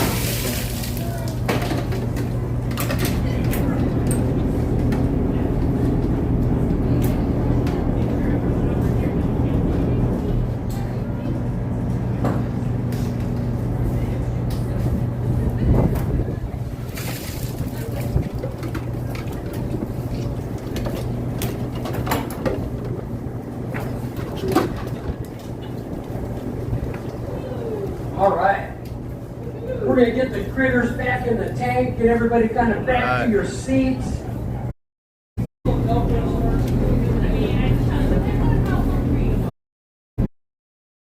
Okay, we're gonna get you guys back to your seats. We're gonna set this gear back out. He's getting the line ready. Now he's gonna throw the buoys out first. Typically, we're gonna throw something weighted out there first if we're fishing. Not in this case. And then he's gonna feather the line out there a little bit at a time. If we get a tangle, it may be that the buoys don't reach the surface because of that tangle, and we lose that gear. Okay, so we have to make sure the line is thrown right, and then it doesn't tangle on the way out. Okay, right. Ready when you are. All right, guys. Does that mean let her go? Yep, thank you. Let her go. I'm proud of you guys, no squealing. Especially you, sir, you did really good. Gave you warm and fuzzy, yeah.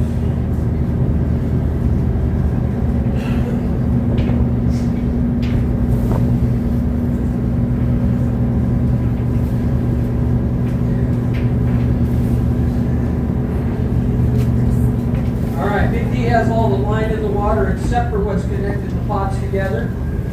And he holds that one until Captain tells him to let it go. How deep you going, Cap? Well, that last spot was pretty good, so I'm going to start at about 280 and go down the bank. 280 and down. Remember, this is like a mountain valley, right? It's deep way out in the middle. It's about 200 feet deep along the edges. So Okay, guys, go ahead and start letting it go. Thank you. First one's over.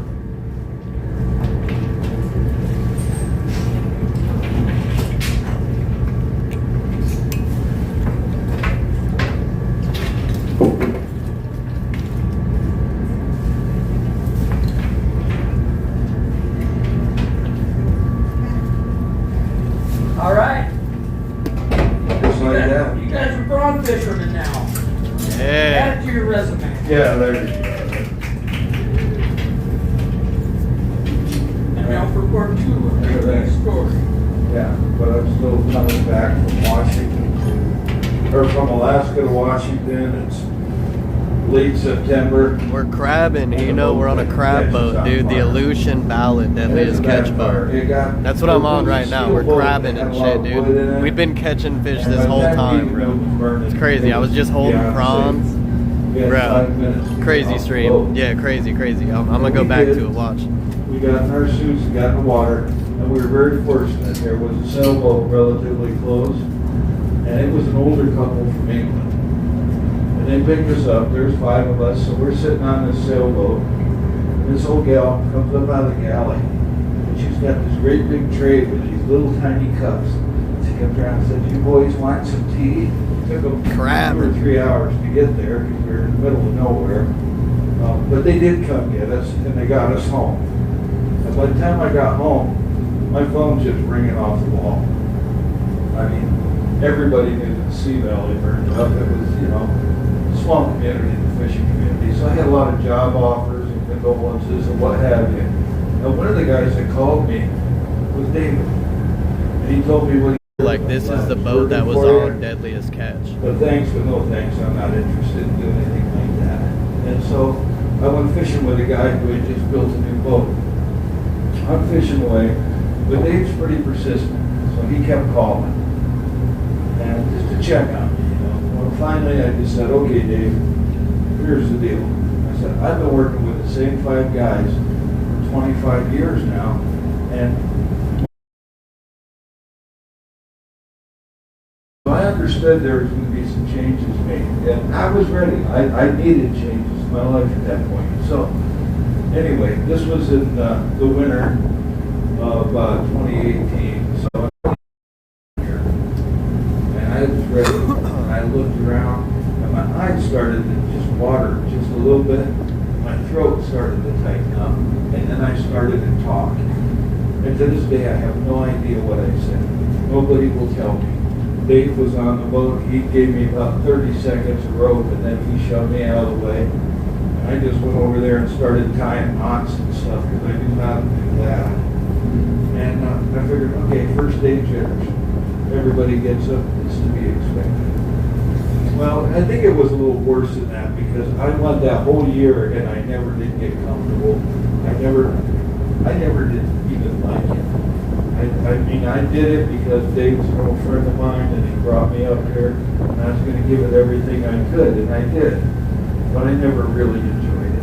Well, September came and I went home. I went crabbing. Well, the next spring came and that was 2020 and COVID came in with it, so there was no cruise ships, so there was no tour. So I just stayed doing what I was doing. 2021, same thing, still no cruise ships. So I just kept crabbing and fishing. Well, now 2022, it's January, I'm out crabbing, I get a call from Dave, and he's all excited. We're going to start the tour. And I'm like, oh boy.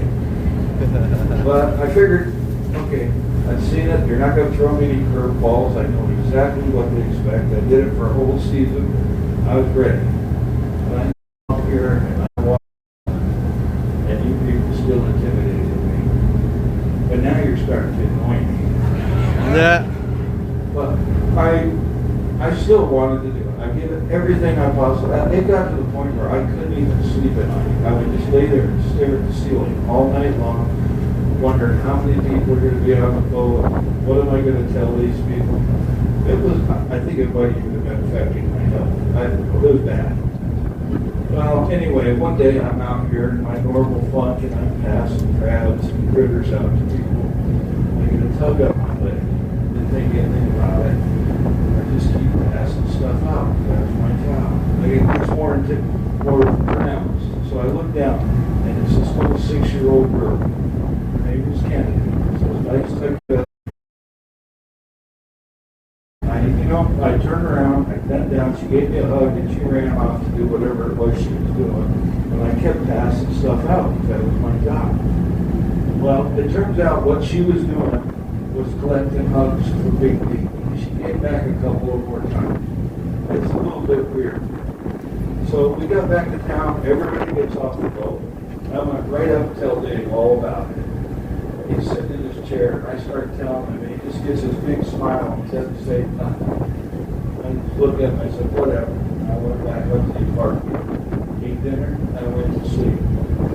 And I came back down here the next morning, and to this day, I don't know who put that little girl on this boat, and I certainly don't know what she had in those hugs. But that little act completely changed the way that I look at this job. I think that's the last day that I actually came to work on this boat. And it certainly changed the way that I look at you guys. And I think, I think it changed the way that I look at me too. I started to realize that, not too many people can go out and feed eagles every day and just hang out and meet people every day. Right? For fishing, it's going to happen. And then the buoy that trails away from that is us. It may be number 1. It may be 1 to 100, whatever. But that's the buoy. He's going to write down that number when he launches that lot. We know which buoy that is by number. And then when we go back and get it, we know that buoy. They're going to write down how many crab are in there or whatever. Part of how we keep track of things. All right. We've got some fish, quite a few fish.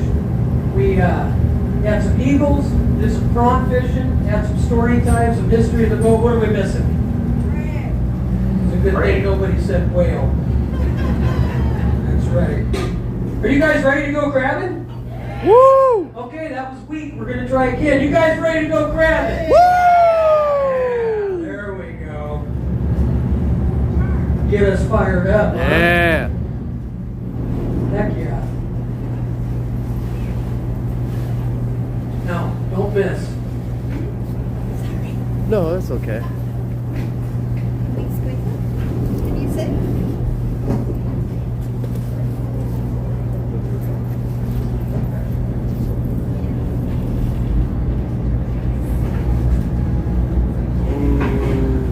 Oh, we got some poke out too.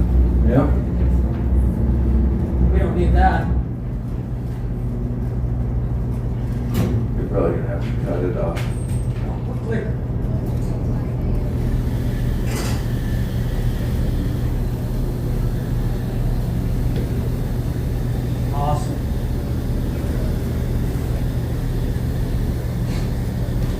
Okay, we're in the block. Put this line in the coiler, which does just what it says. It coils the line for us. Now, we connect different lengths of line together to get to the depths we need. We call those different lengths of line shots. On this vessel, shots are going to be 25 fathoms. 6 feet to a fathom. One shot of 25 is 150 feet. This pot has 3 25 fathom shots on it, so we're pulling 450 feet. Not coming. All right, we pulled 25 fathoms. Now we're working on the next 300, 200, 150 feet.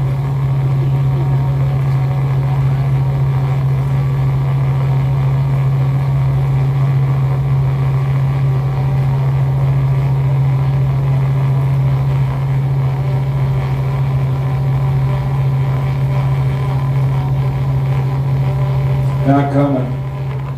That's 300 in, working on 450.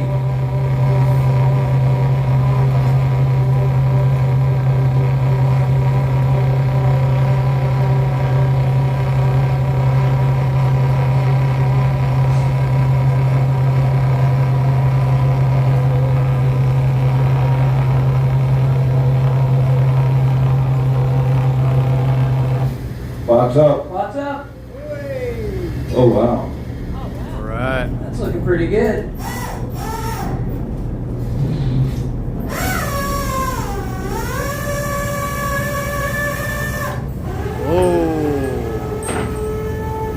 All right. We'll get to the square pot, but this is another kind of gear we might use to go crabbing. This is a cone pot or a dome pot. It'll work. We're going to handle that. They come crawl into the pot, just like that. They crawl up the sides of the pot, just like the other ones right here. You can fit a stack of 10 of those like cereal bowls. What they have here are box Cape crab. B-O-X. Cape crab. And they're they pink thumb on their back and just hold Paired eye tanner, but they're both known as the Alaska. Right. Just for that, you get one pop off. Whoa. There you go. Crabbin. You can grab anything off the table. Crabbin. Okay? All these starfish and sea snails and river crabs. Have fun with that stuff as well. Awesome. But when you're done with the crab, you can either put it back in the tank or you can pass it to somebody. Okay, I'll trade you a box crab. Yeah. They're my favorite. Box crabs are my favorite. You might come out. You might not. Those are cool. Totally up to him. Whoa. Okay, put your hand out. Here. Put your hand out. There you go. Got it?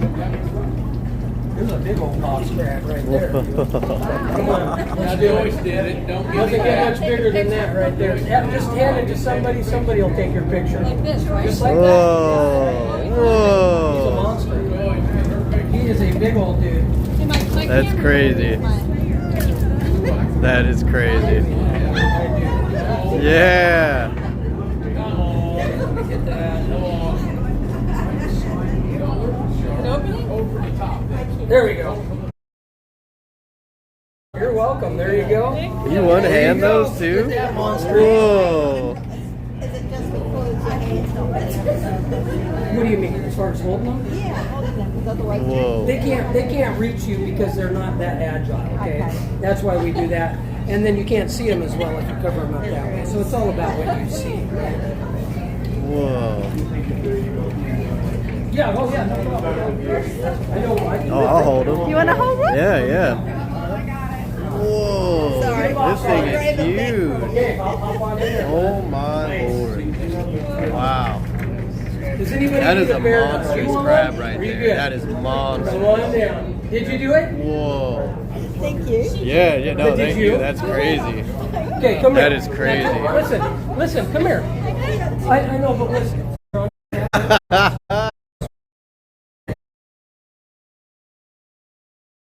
I'm gonna move. It's not gonna jump. You got this.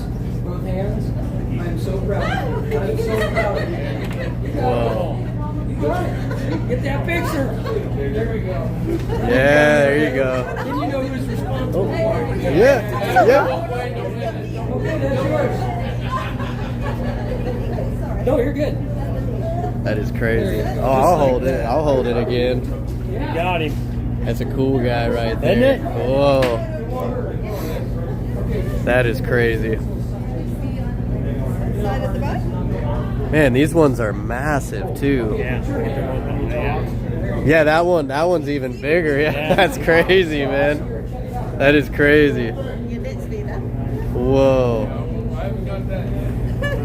Let's see that big one again. That one is so cool. I got him. I got him. Look at this monster. Whoa.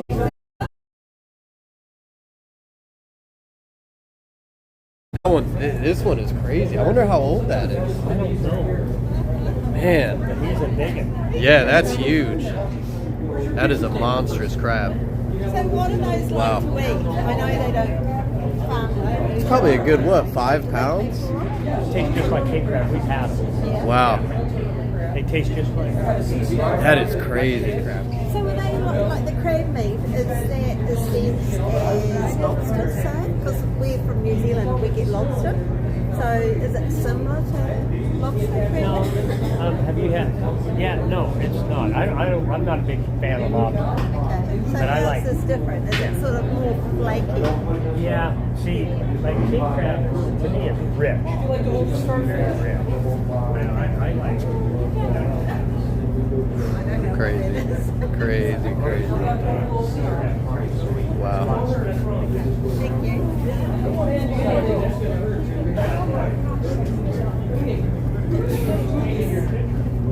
Crabbin right there.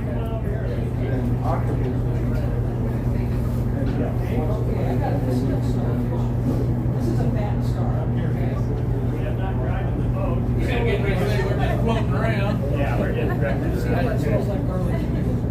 Some people are good, some people are good. They taste like king crab, I'll take them all. Pack them in my backpack. There you go. You guys seen SpongeBob ever?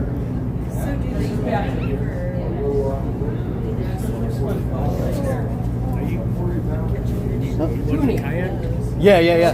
Yeah. I actually run the e-bike and hike, but same company. Oh, right on. Yeah. Sometimes I do the kayaks. I do a little of both, a little of everything. Yeah, you guys gonna come out, man. It's a good time, you know? Yeah, now we have to. We came out. Whales, or if you come hiking with me, it might be some bears out there, or minks, or whatever, We'll go eat some stuff in the rainforest.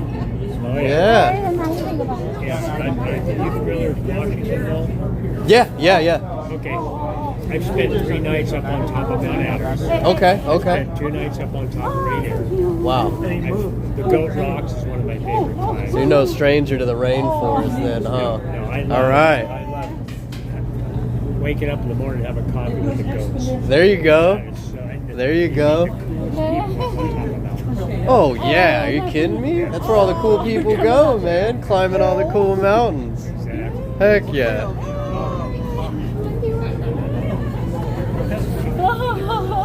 That is crazy. Who's taking the picture? Whoa. That is so cool.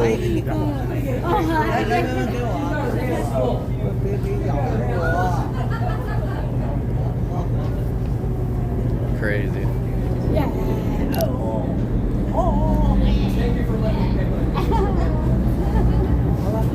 Okay, you guys. If you've held no species of crab, we're going to gain control of the deck again, set this gear, and move on to the next section. Okay, we got limited time with you. We want to make sure we can squeeze in as much as we can. Awesome. We'll get you all on the other side of the chains. Go ahead, grab it. So cool, dude.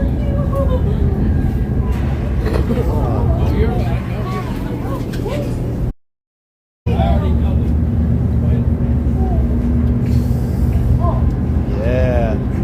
That's cool, dude. Straight box crab. All right.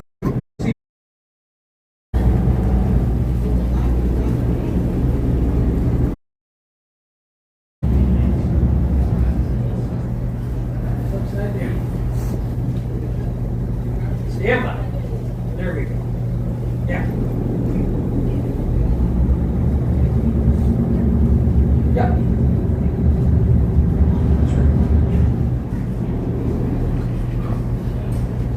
Okay, I'm ready when you guys are. All right, guys, get ready. Go ahead and let her go. Okay. Sending it in. Okay. Going over. Going over.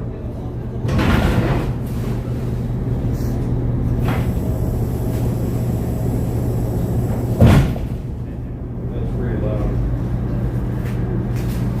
All right, you guys are box grabbers. All right. Box crabs are going to weigh anywhere up to 3 pounds at the very.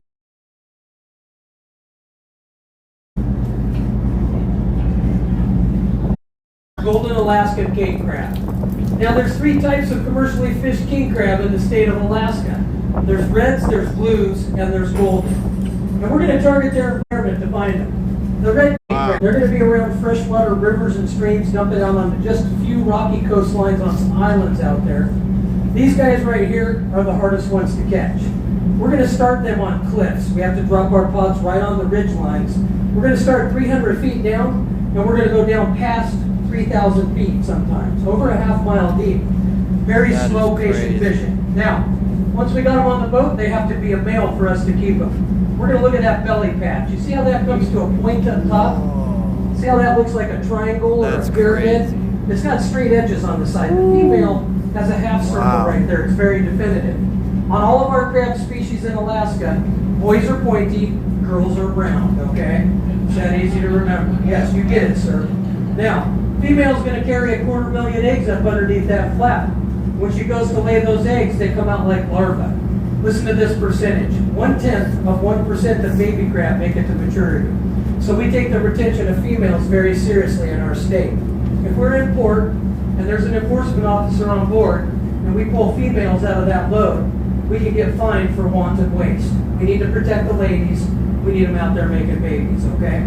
Now, they need to be a certain size across the back as well. If we have any question as to whether that's a legal crab or not, we're going to grab one of these sticks. It is measured to 6.5 inches inside that diameter there. We put that on that shell. As long as it touches the spines on the inside, you're good to go. I've got them overlapping on the outside. It's probably an 8-inch crab overall. Wow. They typically weigh about 7 pounds when they reach the size that we can catch them. That's when they're going to be about 6.5 inches. Now they have 2 different kinds of claws up front. On the right-hand side, almost all the time, is going to be the crusher claw. And that's what that claw is going to do. It's going to crush the things it wants to eat. And then it's got a cutter claw or a feeder claw right next to it. It's going to cut and feed into its mouth, where there's actually some ivory in there, and it's in their teeth. They chop sideways instead of up and down. Now, they also have ivory in that crusher claw. They look like human molars. It's in there to support the claw so it doesn't crush itself. If it didn't have that, it would go to crush those hard things. Its claw would disintegrate. Now, what eats king crab at the bottom of the ocean? It's a war zone down there. Everything's eating everything. But I'll talk about Mr. Octopus. Let's say Mr. Octopus comes along and grabs him by a leg. He has the ability to flex the joint of that leg and eject it. It's called kicking a leg. Octopus wanders away with a snack. This guy wanders away with his life. And then they're going to molt once a year. They're going to pull out of their shells. They're kind of a jellyfish type creature at that point, and they're defenseless. So they will ball up in huge numbers, bigger than the size of the vessel you guys are on right now. The ones in the center are soft and protected. The ones on the outside are eating. They're being eaten, right? You go ahead. They take turns going in and out of that globe for protection. Now, they start to grow their shells back. And when they grow the shells back, they grow the legs back that they lost. It takes 3 years to grow a king crab leg back. First year it comes out finger-sized appendage. Next year it triples. The year after that, you look at that crab, you don't know which leg it lost to begin with.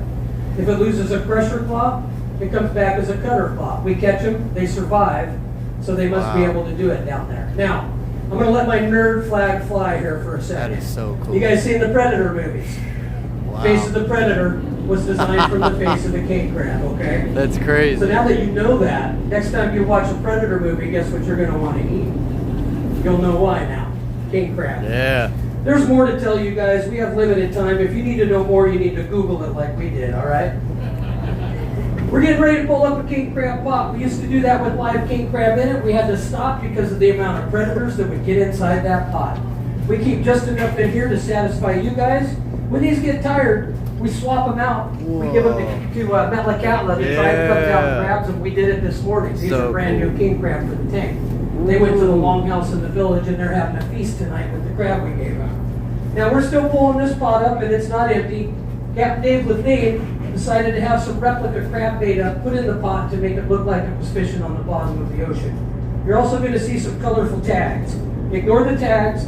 Listen to what Big D and myself are saying about the pot, and then Captain Ron will come down after we do that and explain more about the Bering Sea crabbing situation and also what the tags mean to us, okay? It's a special pot. That was a heck of a nice throw there, Dave. Oh, thanks, man. I've been practicing for a few years.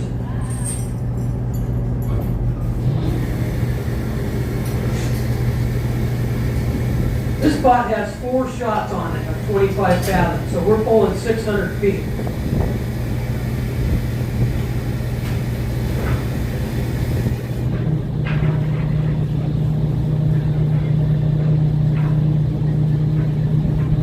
You can keep track as the knots go through the block. First shot's in.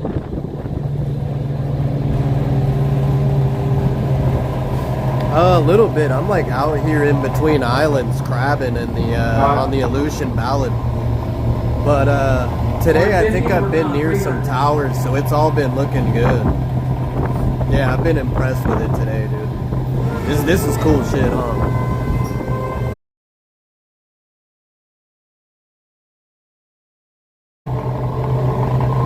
Dude, who else is doing crabbing streams, bro? Where you're out here crabbing, bro. 1,500 feet on average. When we pull that much line, we have to empty this spoiler out 3 times before we even get to the pot. Got line all over the deck of the boat. It's so deep.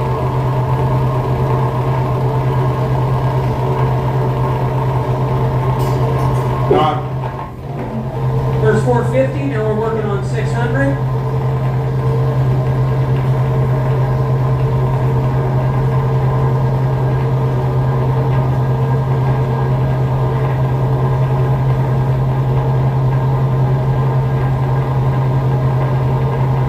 Trying to get out.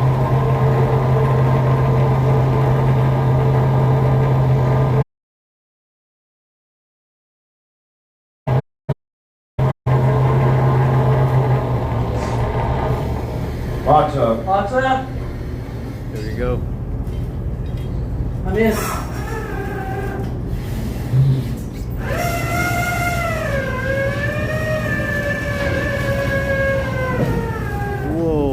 Look at those babies, right?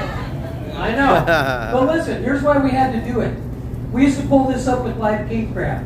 There'd be 10 dead crab, just empty shells sitting there. You'd have 5 live crab wandering around. You'd have a 25-pound octopus. He'd look at you and say, hey man, I got no idea what happened in here, right? It was an all-you-can-eat buffet. We used to have to catch 1,500 crabs. I'm excited if this comes up. I got 3 riders on my side. Big D has 2. They aren't even in the pot yet. They were getting add bait to it. We're going fishing, boys. He's going to get those pots in front of those moving school crab. At about 7 pounds a piece on average when we start catching. All right, first thing I pot, keep it centered. But now I have to secure the top. Here's what we call dog. And once I'm up here, a couple guys are going to wheel a tape back out, shuts the door, and this pot's ready to go. And nice and flat. Now, before got an extra 300-400 pounds of crab, you got 1,000 pounds of angry steel that's going to end up on that wall over there, and it's going to take everything out between here and there. And everybody's seen it happen. You just don't want it to happen often. You got to pay attention, and you got to be vocal. People have to know what you're doing when you're pulling levers. Like right now, I'm going down. Going down. First boat I was on, first day I was on the boat, echo the hydro guide. That way we're on the same page. Now, if we're fishing for king crab, the tunnel doors are going to be all the way open so the big crab can get in. But we can go for the apelio and bear dye. We just knock those down, tie it in place. We got the small crab going in there. When we're king crabbing, we have a panel of escapement mesh up front. When we yank this pot, this is on the bottom. Females are smaller. Those and any small males can hopefully get out of the pot before we even get that thing on top. But if we're snow crabbing, we need to close that. They'll just get out of there. So we drop this panel, it flops down, we tie it in place, we're tight meshed. Now, steel. Steel's going to rust in the water eventually, right? But let's say one of these things gets away from us. It's going to sit down there and ghost fish. Maybe the buoys are too deep, maybe a boat ran over our buoys. There's lots of reasons it can happen. Crab will go in and die, it baits it up. Crab go in and die, it baits it up. It's a loop. So what we did is we came up with a solution and the state made it a law. We cut an 18-inch wide hole in the side of each pot. We sew that back together with a cotton line. If this thing does get away from us, in about 30 days that hole, it rots out. And all of a sudden, everything can escape. It's just an artificial reef until it does rust away, but it doesn't fish anymore. They're all yours, Captain. Thank you, guys. All right. Well, we're in trouble in the Bering Sea. Codfish, one of the most carnivorous fish in the ocean, would come out of the Gulf of Alaska, come into the Bering Sea, hit that cold water, turn around and go back into the Gulf. The Bering Sea's warmed up almost 3 degrees, and that's all it took. Now the codfish are coming out of the Gulf of Alaska, entering the Bering Sea by the billions. They're not turning around and going back. All the female species, when they mates hatch and little on the ocean floor, codfish are sucking them up like a vacuum cleaner. All the females of all the species are a lot smaller. Same thing, codfish are eating them up. For those of you who've been watching the Deadliest Catch show, they're fishing codfish on the show. The only crab that they're fishing for are these right here, these golden king crab. We keep this water refrigerated at 42 degrees. These crab, they're fishing 1,500 to 2,500 feet. It's cold down there. Mother Nature has not gone down there that far and warmed that water up. Because I'll tell you what, if it ever happens, the codfish are going to be down there and devastate that crab stock also. Here's an example of what's going on. 46 years crab fishing in the Bering Sea. 15 years ago, I've been fish them codfish. Let's fish the predators. We use the same pots like this we do for crab. We can form them a little different. Instead of the steep tunnels like that, we put it just like this. Straight up and down. Then we put triggers, and we call them cod triggers. They're fingers. And we put these in each of the tunnels. Codfish swim in, they can't swim back out. First season I did, fished 5.5 months, caught just under 1 million pounds at 2.5 pound average. 2 years ago, before I retired, I fished the same amount of time, 5.5 months.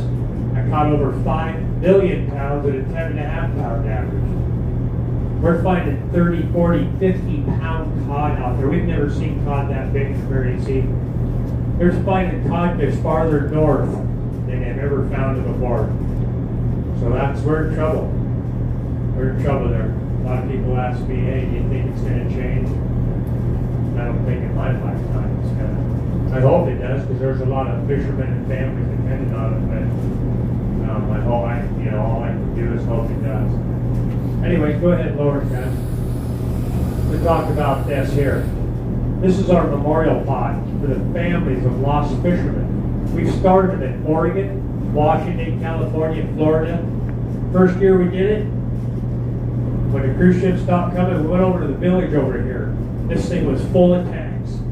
Went over there and parked, filled up all the seats. The chief was right here, handed them a check from donations.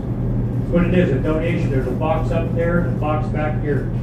We called fishermen from all over and said, hey guys, send us your buoy tags. Told them what it was for. They sent their buoy tags for us. The chief was right here, handed them a check, donations from our guests. And he looked at it and looked around and he pointed at his water and says, this is where we make our living. This is the only income we have in our village is coming out of these waters. Salmon fishing, herring fishing. We've got divers that dive for sea cucumbers and sea urchins. We've lost a lot of fishermen throughout the years. And God forbid, because it's the industry, will probably lose some more. That check was for $28,000. What that did, it put a memorial out at the point with all the lost fishermen's names on it. So now the families and the grandkids, the future, can go out there and read their names and remember the lost fishermen.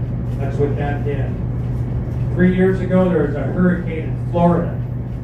Devastated a lot of their fishing boats.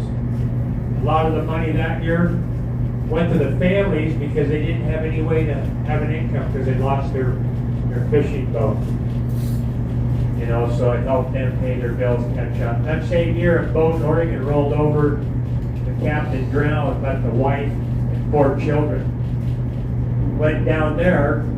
The owner of this boat, Captain Dave Lefebvre, met with her, handed her a check for $10,000 from the donations from our guests. But that, and she cried when she had it. She didn't know what it was for. We told her it was from our guests from the Married Sea Crab Fisherman Store.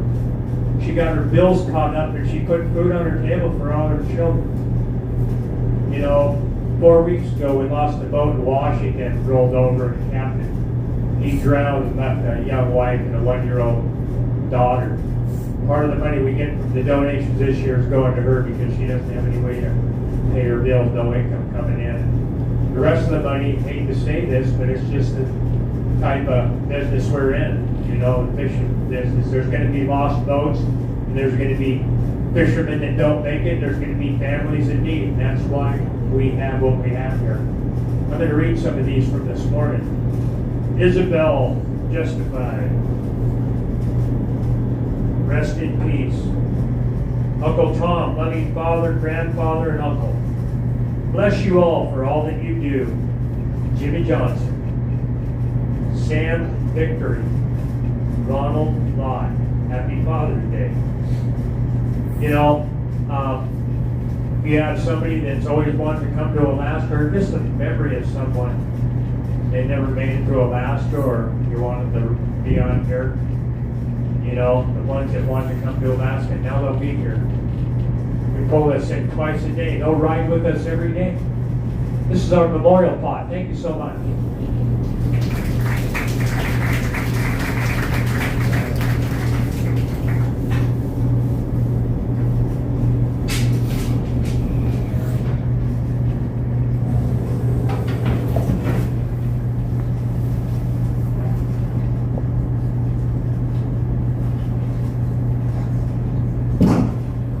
Dave's going to put some line up on that pot, like he said, to give himself a little room, breathing room when he throws the rest of it out.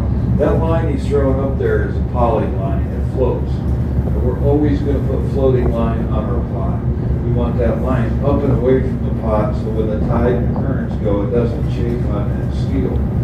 But that other line, that's a nylon sinking line. That's what we're going to put on those buoys. We want it to come straight down from those buoys so that we can get in close enough to grapple them, and anybody driving by doesn't have to navigate floating line. That much line right there, we got 3408 cats down there, and that much line would stop one of them, I'm pretty sure. It would be a mess anyway. I'm ready when you guys are.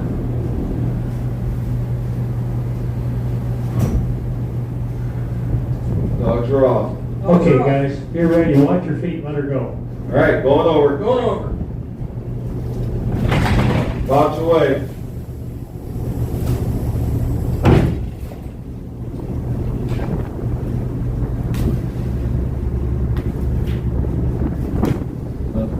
You guys are king crabbers. All right. Well, we got one more picture. Okay.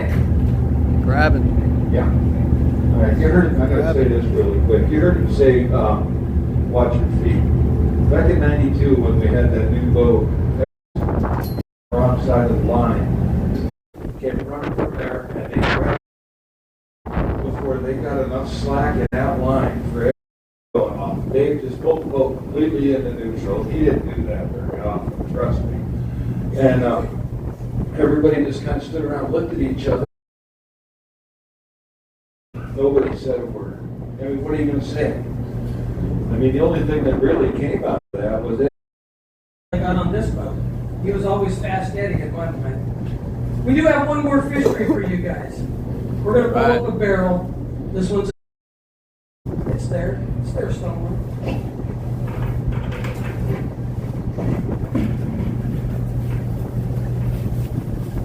Now, the hagfish is an eel. It's about a 2-foot long eel. 3 foot maybe at the largest. They're prized for their leather. They're also prized for their protein content. They're shipped all over the world because This has got a knot in her, I'm there's thinking. something going on there. Now, these hagfish are shipped all over the world. Like I said, prized for their leather, eel skin wallets and belts. Also, protein, but we call them the slime eel. If you get a quart of slime out of those cords if they're agitated. Theory being, a fish comes and grabs one, they slime it. Anyway, these things are shipped all over the world.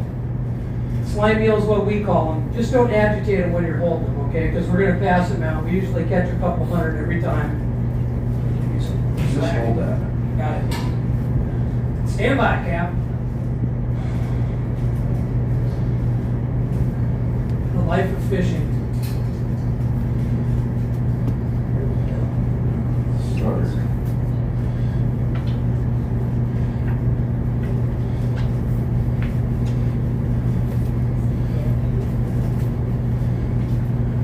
There you go. Nice. If you Google the following,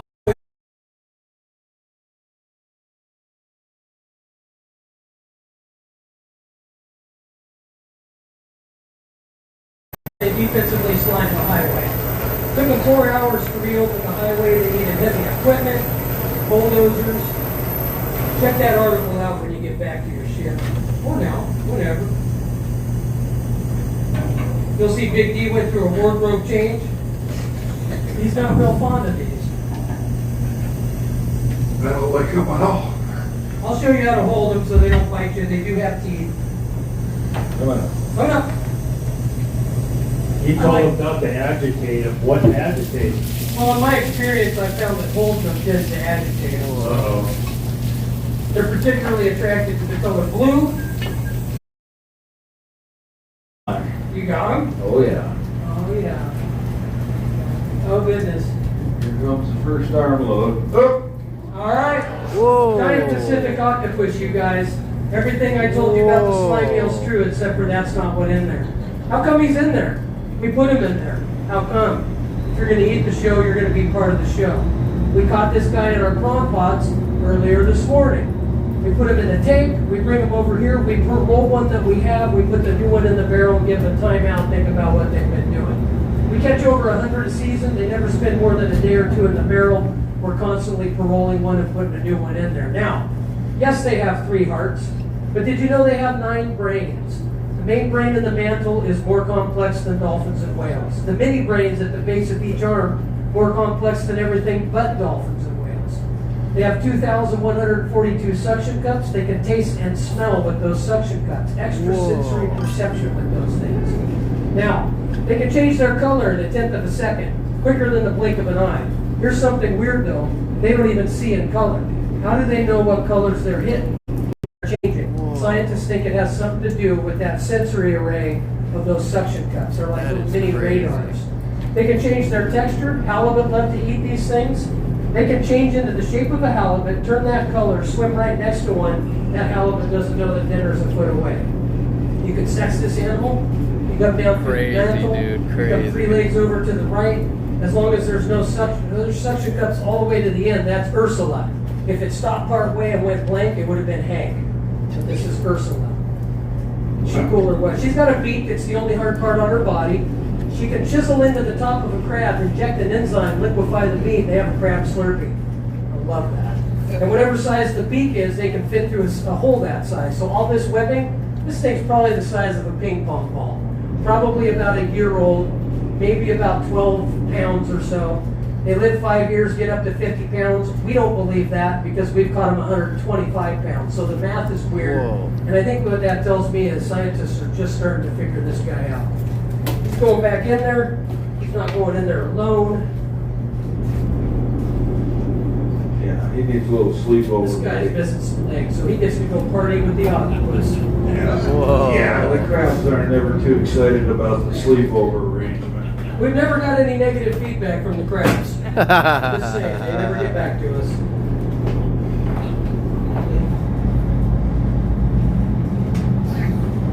Crazy.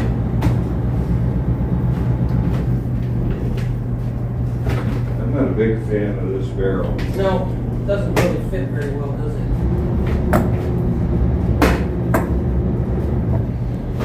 We could be a wildcat.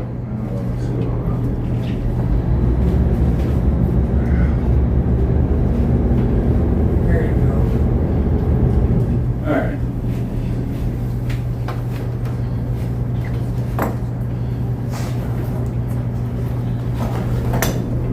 Tell me when you guys are ready. I'm ready when you are, Big D. I'm ready. All right, guys, let her go. Okay. Yep. This is that. Well, this way. Sink your mind. Go ahead. There. It's clear. I just wanted this barrel I know. to get down. Let's hear it for Ursula. Woo! We used to hate those things. They'd get in our crab pots. Every crab they ate was a $100 bill. We'd eat 10 crabs a night, $1,000 out of our pocket. I've been on here 9 years. I've done research. They're incredibly empathetic creatures. It can be very sad sometimes. But listen, we've been looking in your eyes. You see it every part of the tour about now. You guys are famished. This is as long as we've been away from that damn buffet since you got on that ship, isn't it? Goodbye, shark. Yeah, you guys can say goodbye to the dog. I know, he needs to go away. Anyway, the gals put together a little seafood snack to get us back to town. What do you got today there, Maria? Okay, if that's not enough, go get some king crab. Big D's gonna go inside, he's gonna... Awesome. On the way to town. While I'm sharing my story, you guys can come and go off the deck of the boat. All right. Please don't get stuck on the wings thinking I'm gonna shut up, because I'm not gonna.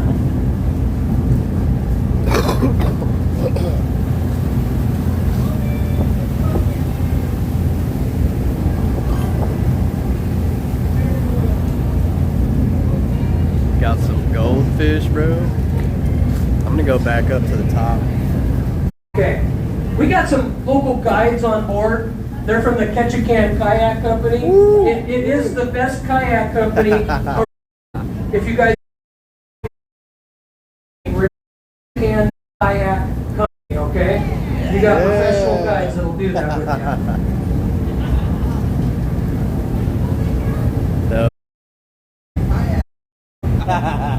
But I doubt they give you goldfish crackers like we do. No, we're not that cool.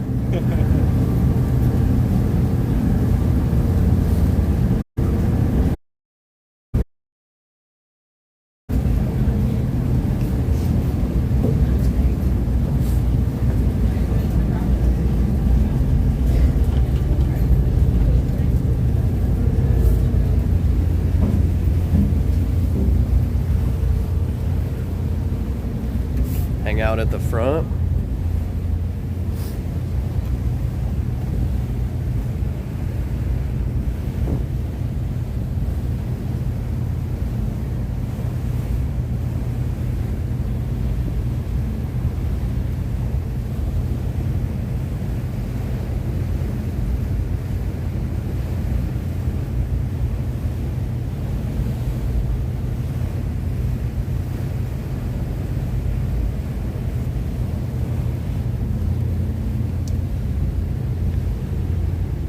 That's it, guys. We're out here crabbing on the Deadliest Catch boat.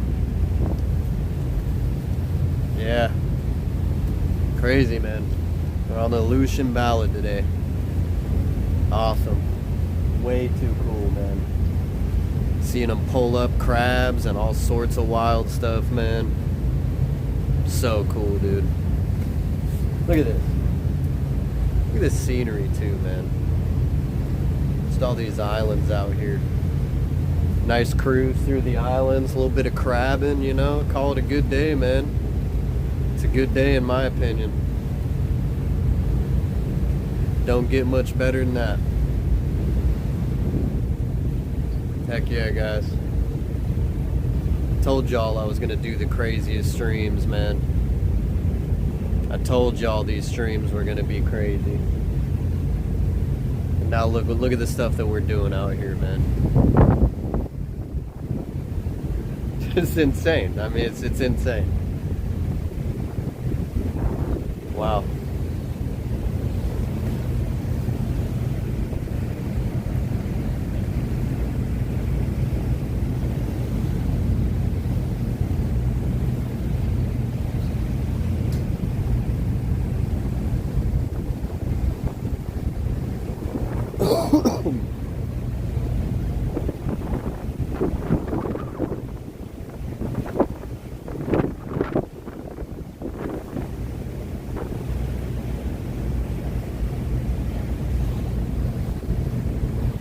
big old clouds right there.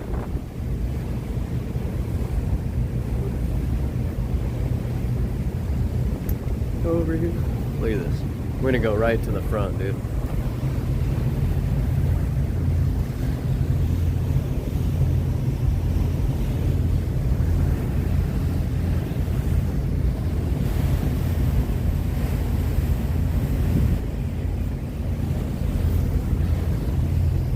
We are right here on the front of the ship.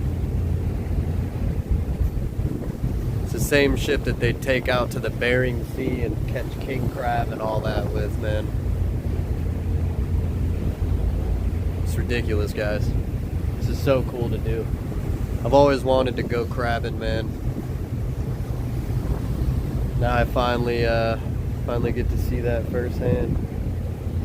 It's pretty cool stuff.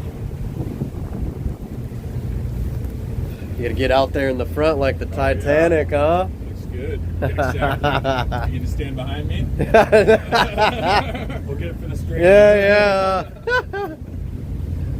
That's a sight to see, man. This is crazy.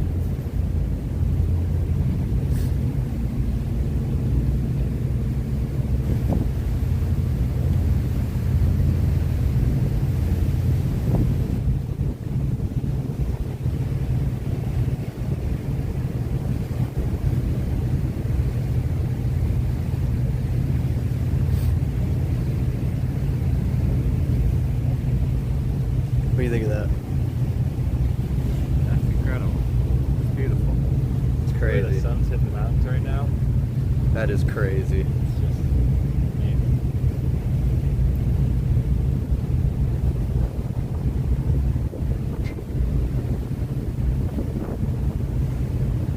That's the best place to be right here. See, I feel like I got a pretty good seat right down there, huh? Yeah, you got a good That's a pretty angle. good seat, dude, because I can see them tossing off the crab pots and all that. Yes. That's why I sat right there. I was like, it's a pretty good spot. Where do we dock at, right?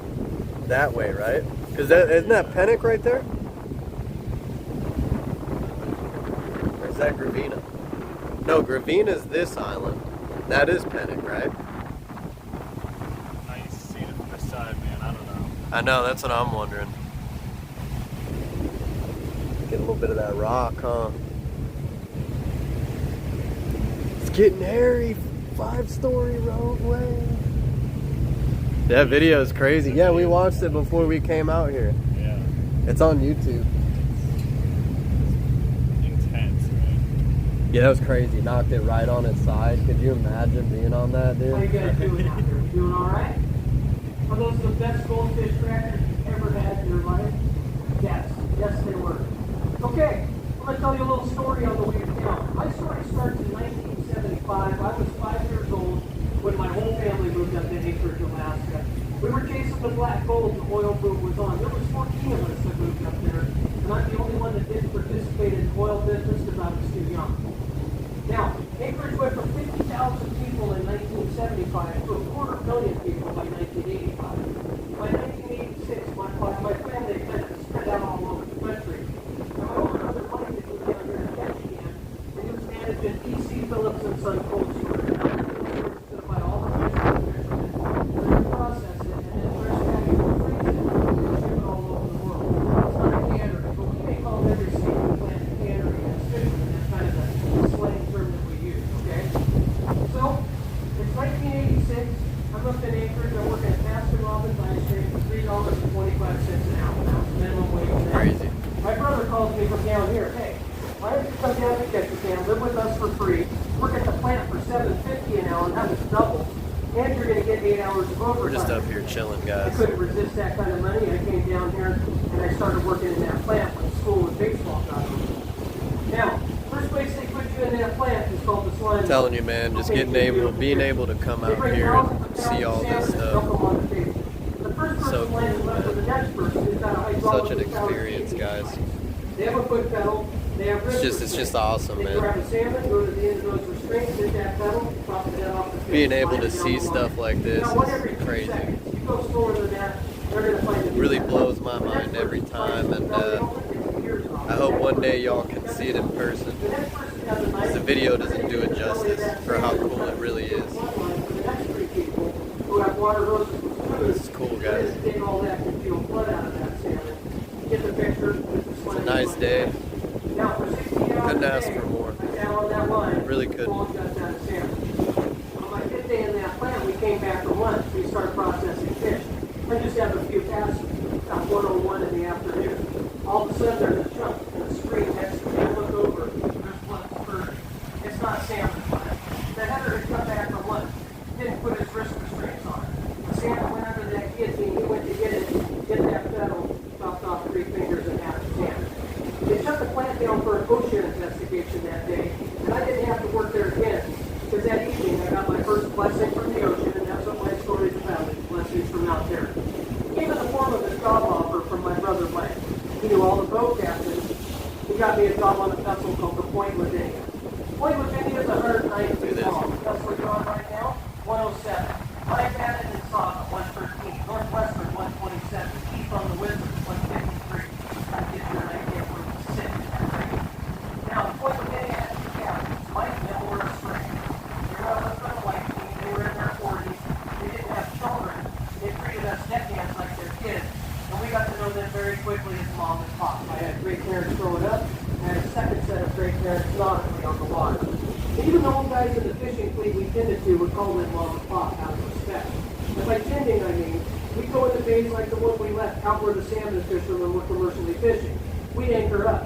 When the salmon fishermen got full, they'd come sell all their fish to us. We write them checks right there on the ground. They go back out fish. When we get the call, we go to town and deliver. And that way, another boat takes our spot. The fishing guys never have to go back and forth to town if it's out on fishing time. They've got tenders there to tend to them. Get a little bit of rock. You're a tenderman. That first year with Mom and Pop, 1986, 16 years old, I made over $11,000 in 2 months, and I was hooked on fish. I go back up to Anchorage, and I get right back down here with the school of baseball got over. Now, while I was up in Anchorage growing up, I had a friend, Bobby. I was in a rock and roll band. We played heavy metal, and our name was Cheap Labor. And we were cheap. Give us a fucker a beer, give us one rock, right? Now, big bands come from all over the place to play in Anchorage, but a lot of times back in the day, they didn't bring their opening acts with them. That let us local bands buy for those opportunities. We got to do it for them. We had to open for George Strophen and the Destroyers, Bob Seger, Stevie Ray Vaughan. We played all the major hits. We got the Bear Saints and that. And I'll tell you what, we knew one thing for sure. We were rock and roll continent all the thing, right? I'm going to tell you this story from the next scratch, but you know, it didn't happen, right? Now, we knew we needed to get out of Alaska to be discovered. I came up with a pretty easy plan. Let's go be Crabbin. Let's catch that fat wallet. We get a hold of that money. We take the van south. We don't have to worry. We make our own dreams come true. I talked 2 of my 3 guys into doing that. I got to get us a job, so I called Pop for the video. What do we do, Pop? He said, get a hold of Gavin Colorado on the Clover. Clover leaves 167 foot ground. Moves the sea plant salmon today. Keep crab in the winter. Come down there and find salmon in the summer. Cornelius the Reef, the Crabbin, the Seabrook, the Summer Bay. They're going to be down here in just a couple weeks finding salmon from all those salmon. We would be doing that if we weren't up to it. That's what we supposed to do. So I knew Captain Conrad with that. I called him. We had 2 spots open, but 3 of us went to that harbor with leader. Well, we landed. Our number Eddie was a big guy, 6'4", 240 pounds. He started pounding the docks, looking for the dock to get down. Because my guitar Scott and I, right about my size, we took the job on the Clover. When we got down there that morning, they were looking big Putting you up here on the second deck.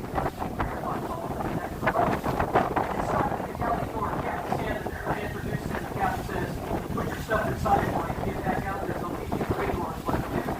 There's that term greenhorn. That's supposed to get in the fish business. And on a craft boat, you're going to be a half share guy making 2.5% after everything you pay. The full share guys, everybody else, they're going to make 5%. They're going to double us. We take 1 step to the door with our gear. There's a slam, bang, crash on the deck, followed by a spring. We turn around. One of the guys has a can of smash between 2 of those 750-pound boxes they're being set. We've been on the boat a minute and a half. We haven't made our hand into it. I look at my guitarist, he looks at me and he says, Dave, man, I can't do this. I'm out of here. You guys been on a lake boat, much less a craft boat staring into the ferry, right? You guys on the next flight. I don't blame it. Guitarist, I'm scared to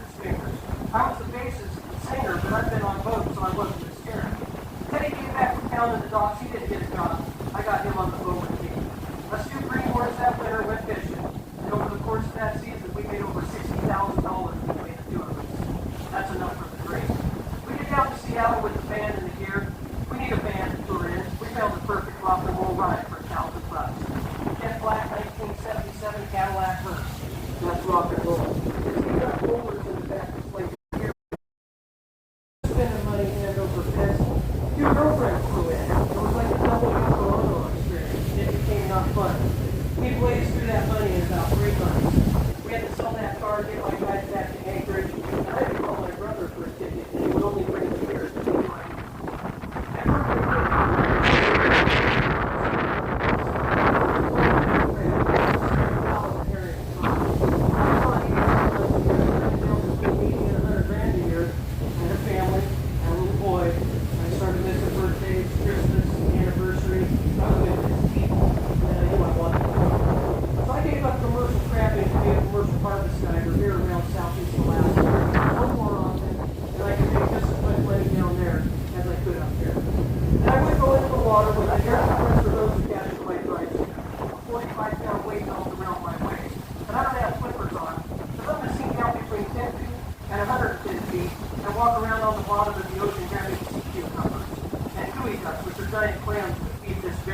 Or sea urchins, the spiny things, prized for their uni, which is their reproductive organs, okay?